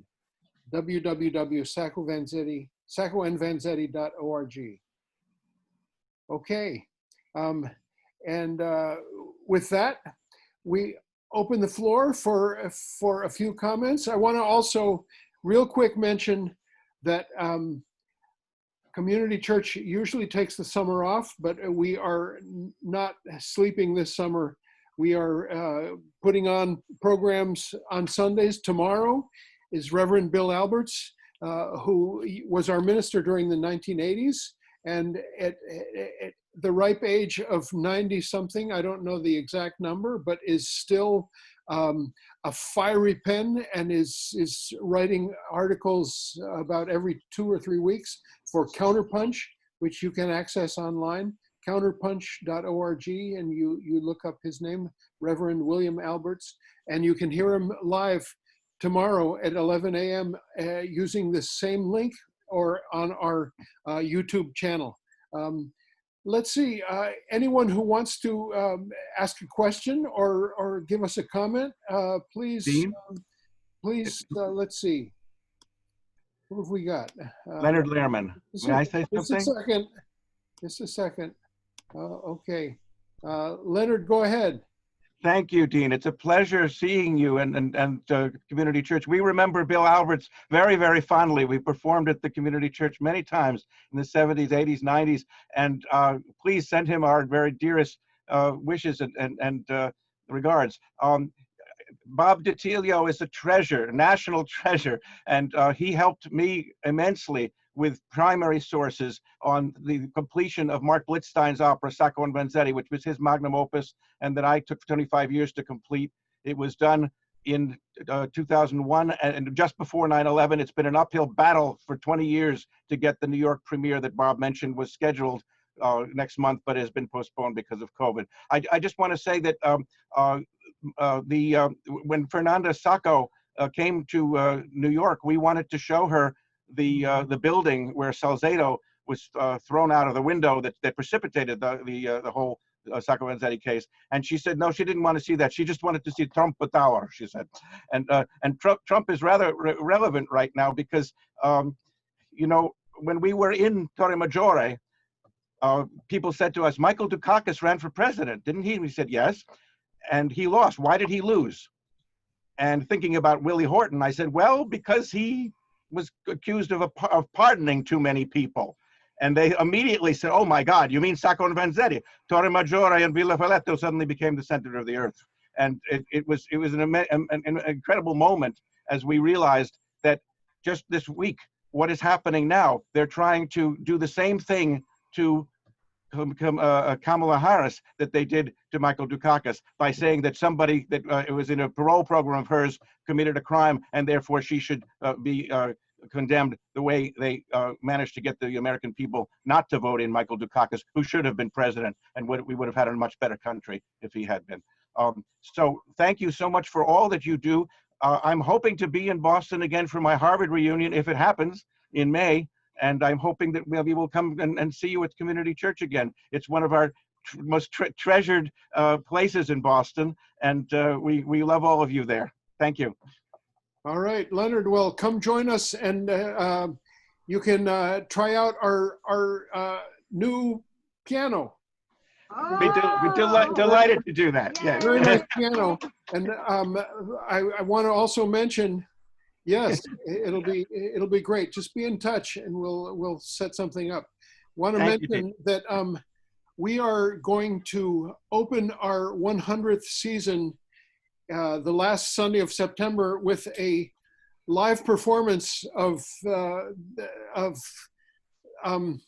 the Fulani Haynes Jazz Collaborative. It will be in the auditorium, live to an audience of 2, the videographer and myself, and broadcast to the planet. So join us, and we have a bunch of other things scheduled on Sundays in the upcoming fall. So it's this pandemic won't hold us down. Damn it! And, Dean, what is your email address? Dean@deanstevens.com. Dean at? Deanstevens.com. Stevens Gotcha. with E. Yes. Okay, thank you. So let's see, is there anyone else who wanted to make a comment or address one of our many presenters this evening? I'm not. Well, Dean, I want to say that you did a wonderful job hosting this event. It was great, and I thank you. I'm so happy to have been part of it.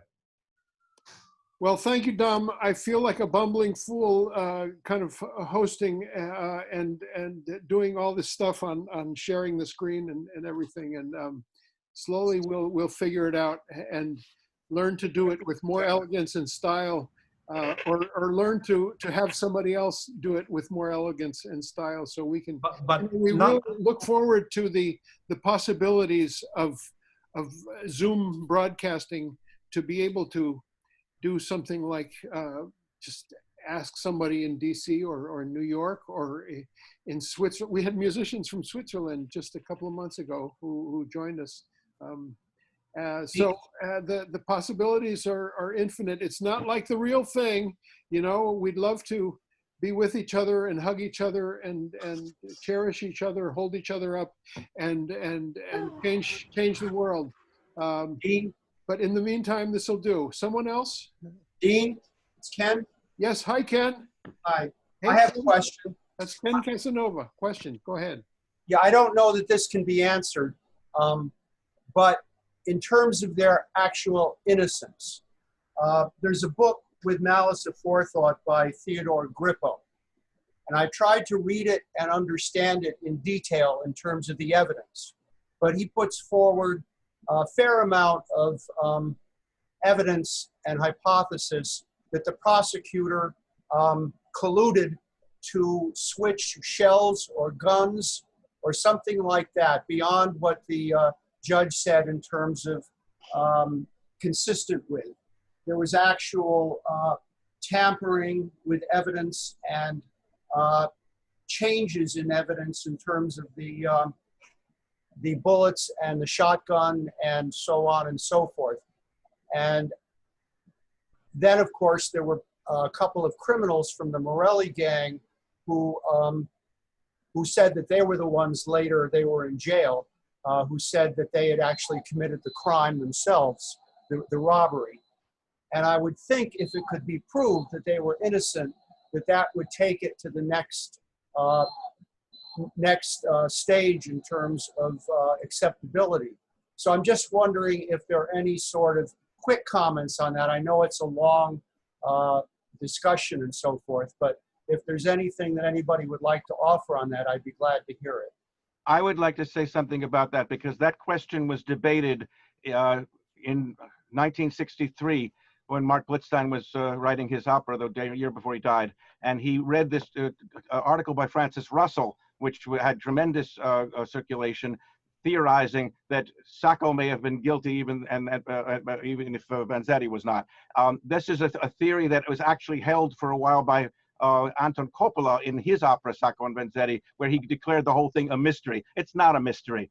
It was Herbert Ehrman in his book, The Case That Will Not Die, that convinced Mark Blitzstein and convinced me by reading it, and I convinced anybody who has an open mind that there's no way that Sacco and Vanzetti could have committed this crime that was done by professionals. And in fact, Joe Morelli was, a picture of him was shown to a lead witness, and she looked at it and said, "Oh, that's Sacco." I mean, it's really practically an open and shut case that the Morelli gang committed it. Celestino Medeiros confessed to it. He wouldn't name names, so they killed him as well as Sacco and Vanzetti. But the fact is that Sacco and Vanzetti were innocent. And it was mentioned earlier that Michael Dukakis did not pardon them because that would have meant that they were guilty. He explained that to me and said, no, I exonerated them. And anybody that says that they were guilty is just simply misinformed or disinformed by the forces of evil, like the Pomerades and McCarthy and Roy Cohn and the current Oval Office occupant. Any of the other presenters like to weigh in?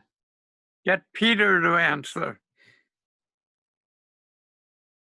Dean, can you hear me? I'm trying to unmute Peter. Hold on, Peter. Let's see. Oh, there you are, Peter. Go ahead. No, I would just say, I think we need to keep our focus on the fact that people are presumed to be innocent until proved guilty. And so I think the question we should always ask is, what was the proof against them, and was it satisfactory?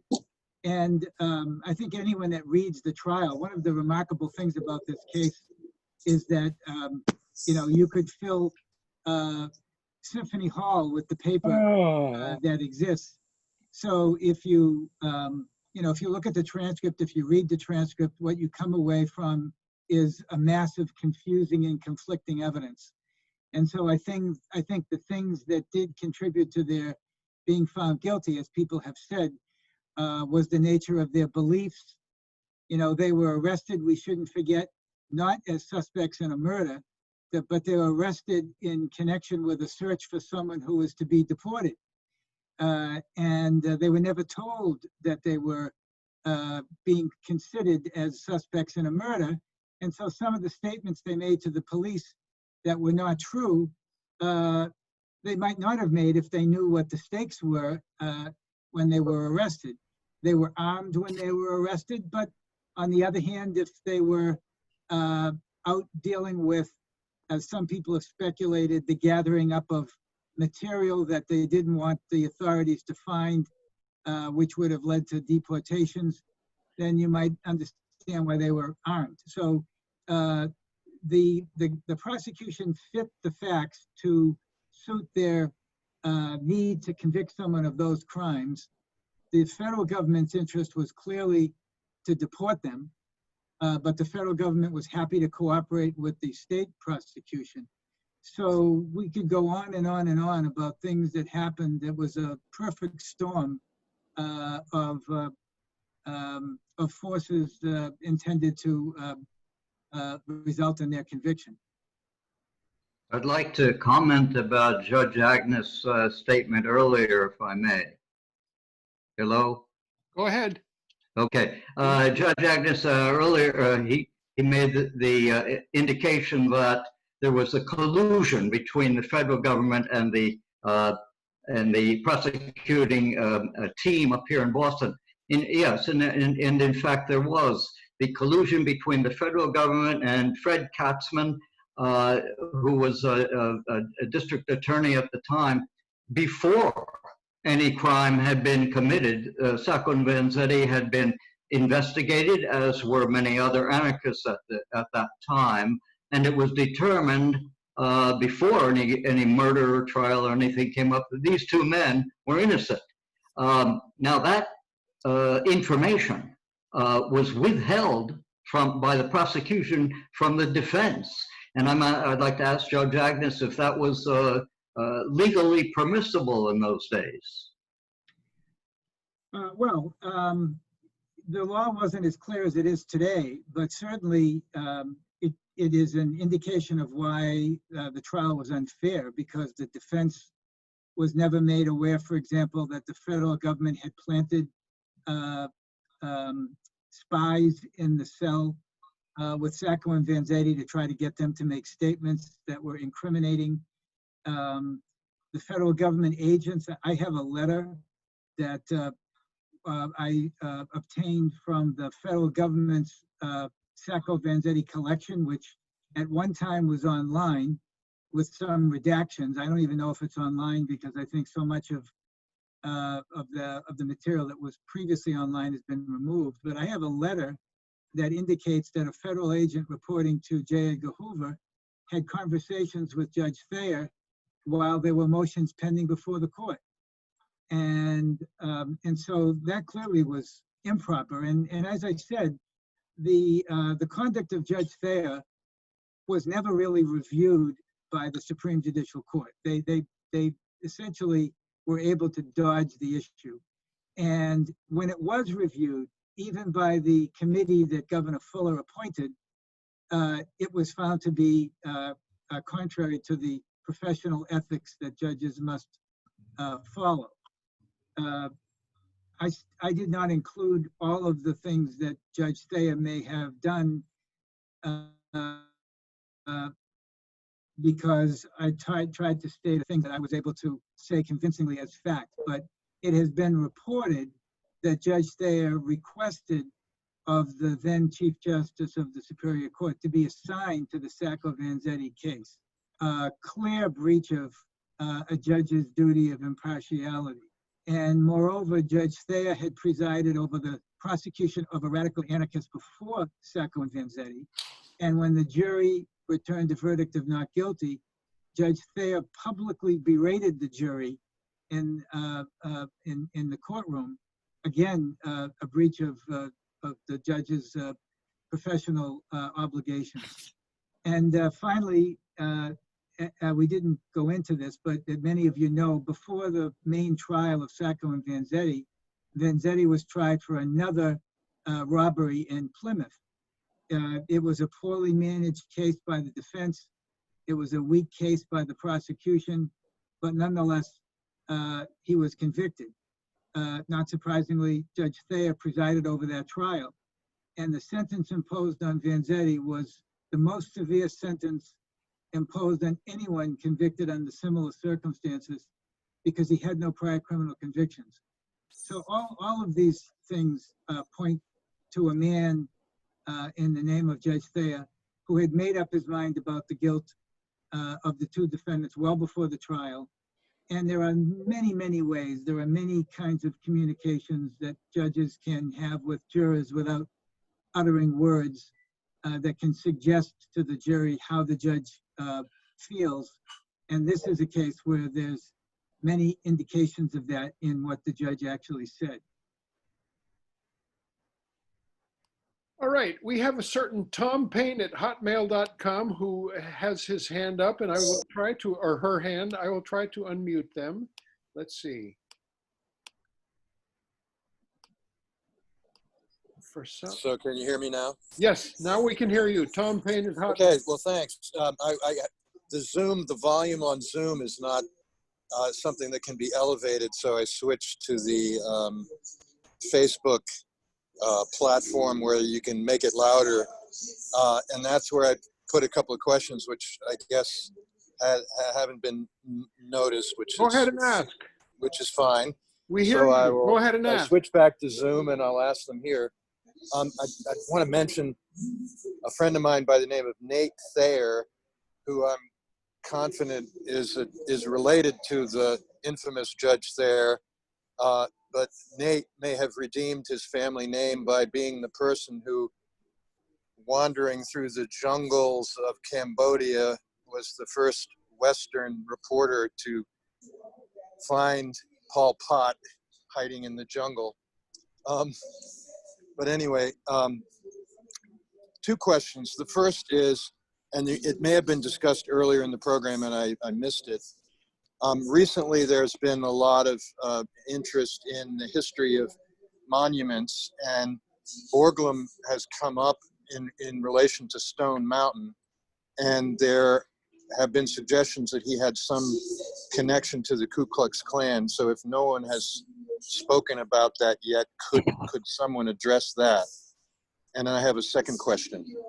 Should I go ahead and ask it? I'm by no means an expert on the life of Gutzon Borglum, but the fact is he was involved with the Ku Klux Klan, deeply involved with the Ku Klux Klan, even though he denied it. Interesting.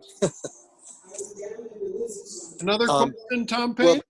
Well, the second question is, I'm interested in the history of the community church and the relationship with this case, and wondering where were the Communist Party in that period in between 1920, 21, and 27.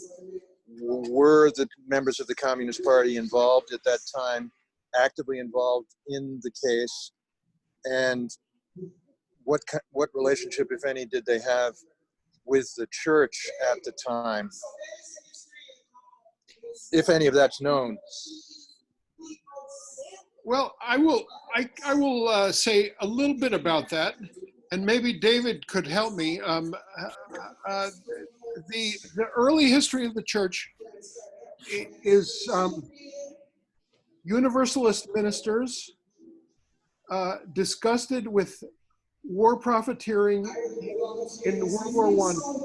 Somebody's radio is on, and also very interested in a couple of things. There's some very early clippings, and they point to a lot of interest in labor unions and strikes in Lawrence and Lowell, and also point a lot to conscientious objectors during World War I. And that's kind of the heart of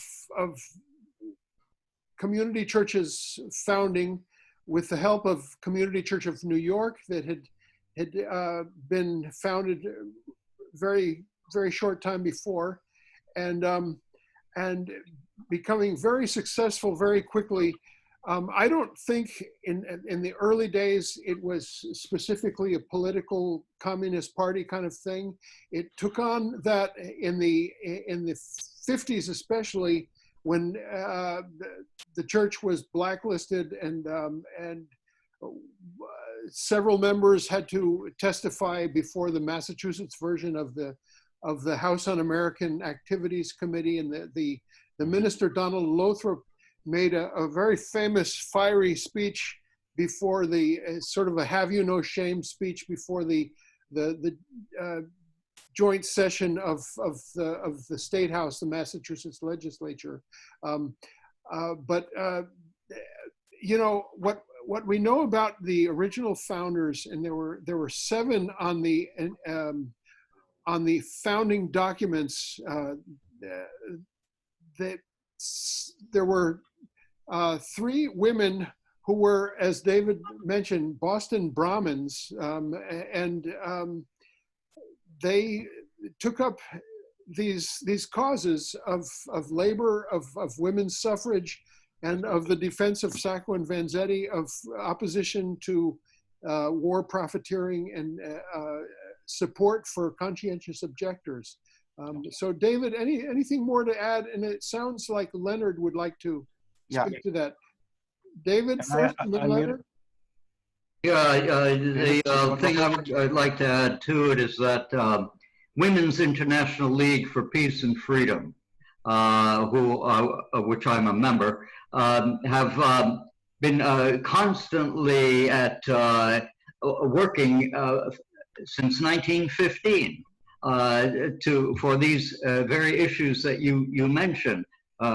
Specifically against war. Women's International League has been in opposition to warfare since 1915. They were working very hard on women's suffrages and overturning racial laws and all kinds of discriminatory laws that had been passed in the U.S. Before 1920. And they continue to do so today, to this very day. Yeah. And I'll also mention, David, that Women's International League and Community Church shared an office on Byron Street for many years in the North End, in Beacon Hill, Byron Street. And so we share a history with them that goes way back. And Leonard, go ahead. I wanted to say something about the involvement of the Communist Party in the Sacco Vanzetti case, which I know a little bit about. Bob DiTilio knows more and could elaborate after I say what I know. There's another important Elizabeth besides Elizabeth Glendower Evans in this case, and that's Elizabeth Gurley Flynn. She was a great labor organizer and speaker. She visited Joe Hill in jail, and he wrote the song about her, Rebel Girl. And she was the one that brought Fred Moore, the defense attorney, into the case from California. And he was notorious for offending the judge by wearing sandals in the court. He decided to make the case a cause célèbre and to make it to bring it to international attention. I mean, he really went all out, and he was funded by the Communist Party.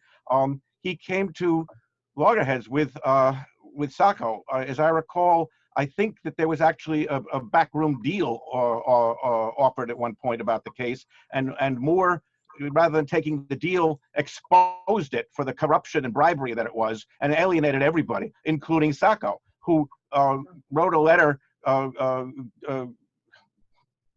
disconnecting him from the case and signed it, "Your implacable enemy." So there was a lot of internal strife at that point. But the Communist Party has to be given at least some credit for actually having brought the case to international attention and making it a cause célèbre, even though they came to difficulties within the management of the case. Is Bob DiTilio still there? Can he comment on this, perhaps? Bob?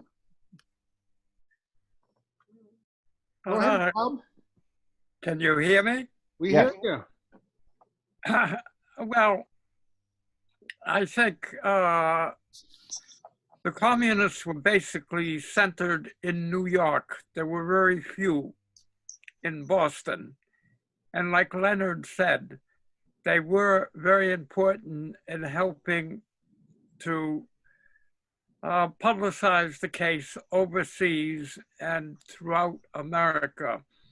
But there was always a certain tension between them and the defense committee, for the anarchists on the defense committee, because they simply didn't trust communists.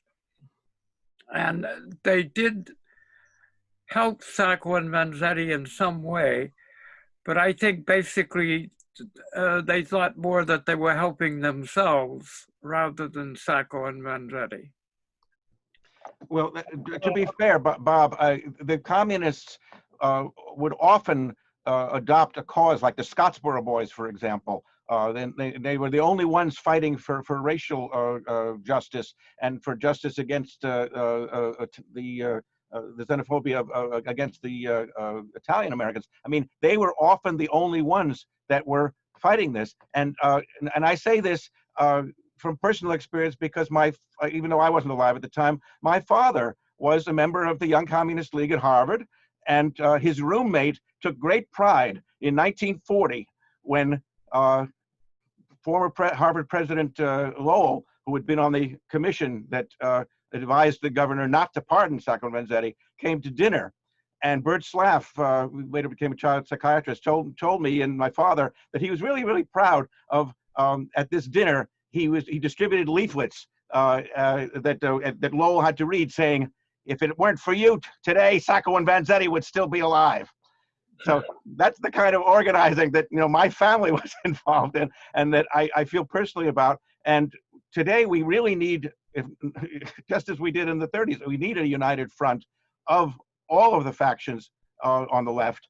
And so it's important to recognize that there was friction between them, but it's also important to recognize the necessity for unity on the left. I think you agree with me, Bob.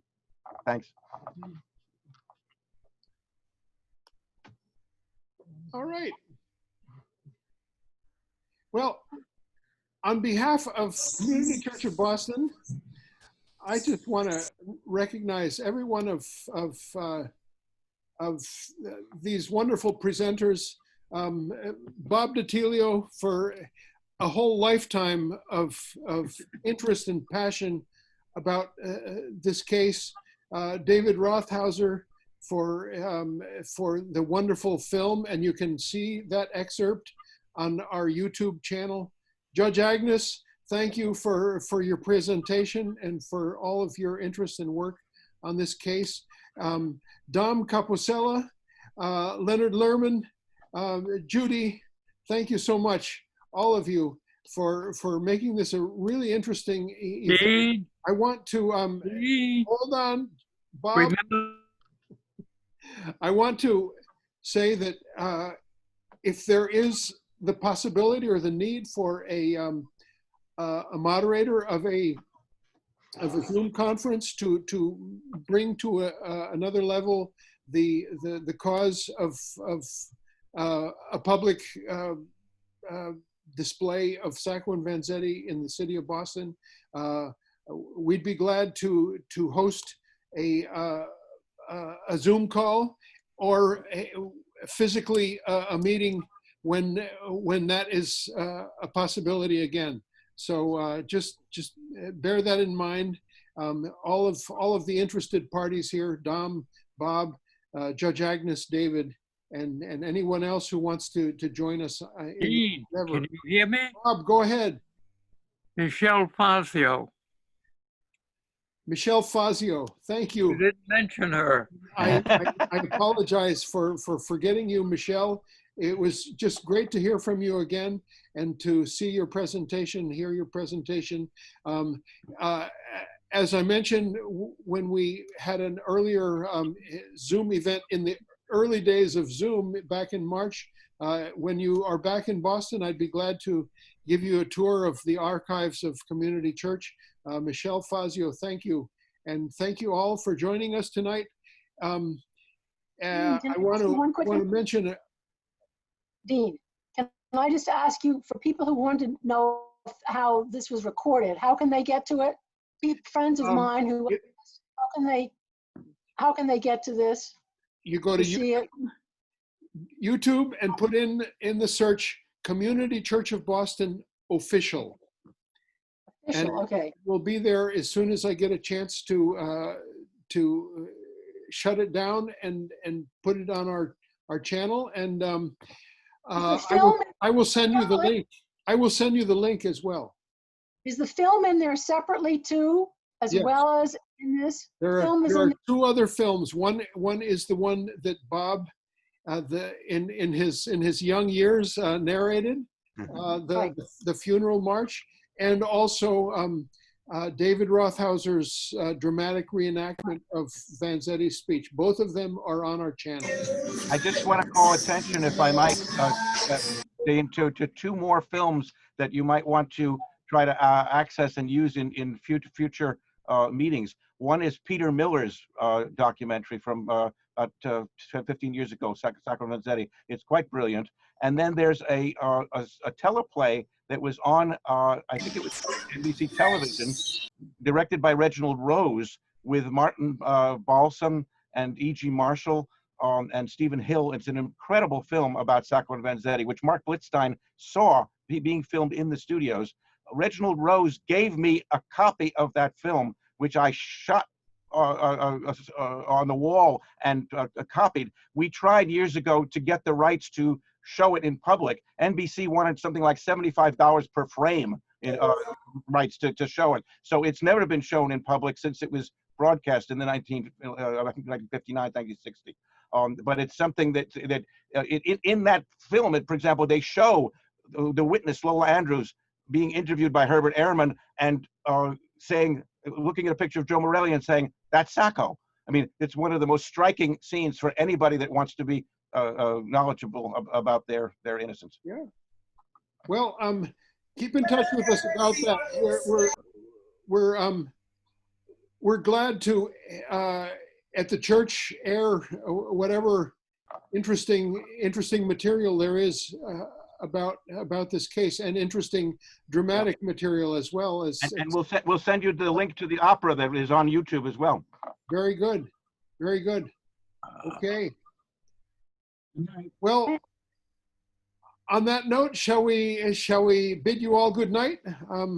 My son is celebrating a birthday in the next room, and there is a dinner awaiting. And so I remind you all to be with us tomorrow at 11 a.m. for Bill Alberts. And I also want to mention that there have been like about 70 people joined in on this Zoom call during the course of this evening, as well as about a dozen YouTube watching on YouTube Live. So thank you, everybody. Keep in touch, do good work. And on that note, I will declare that the meeting at the building is soon over, all over this world. Hallelujah. I want a piece of the birthday cake. Okay. Sounds good to me. Take care, everybody. Love you. Thank you, Dean. Thank you, Dean. Very good job. Thank you.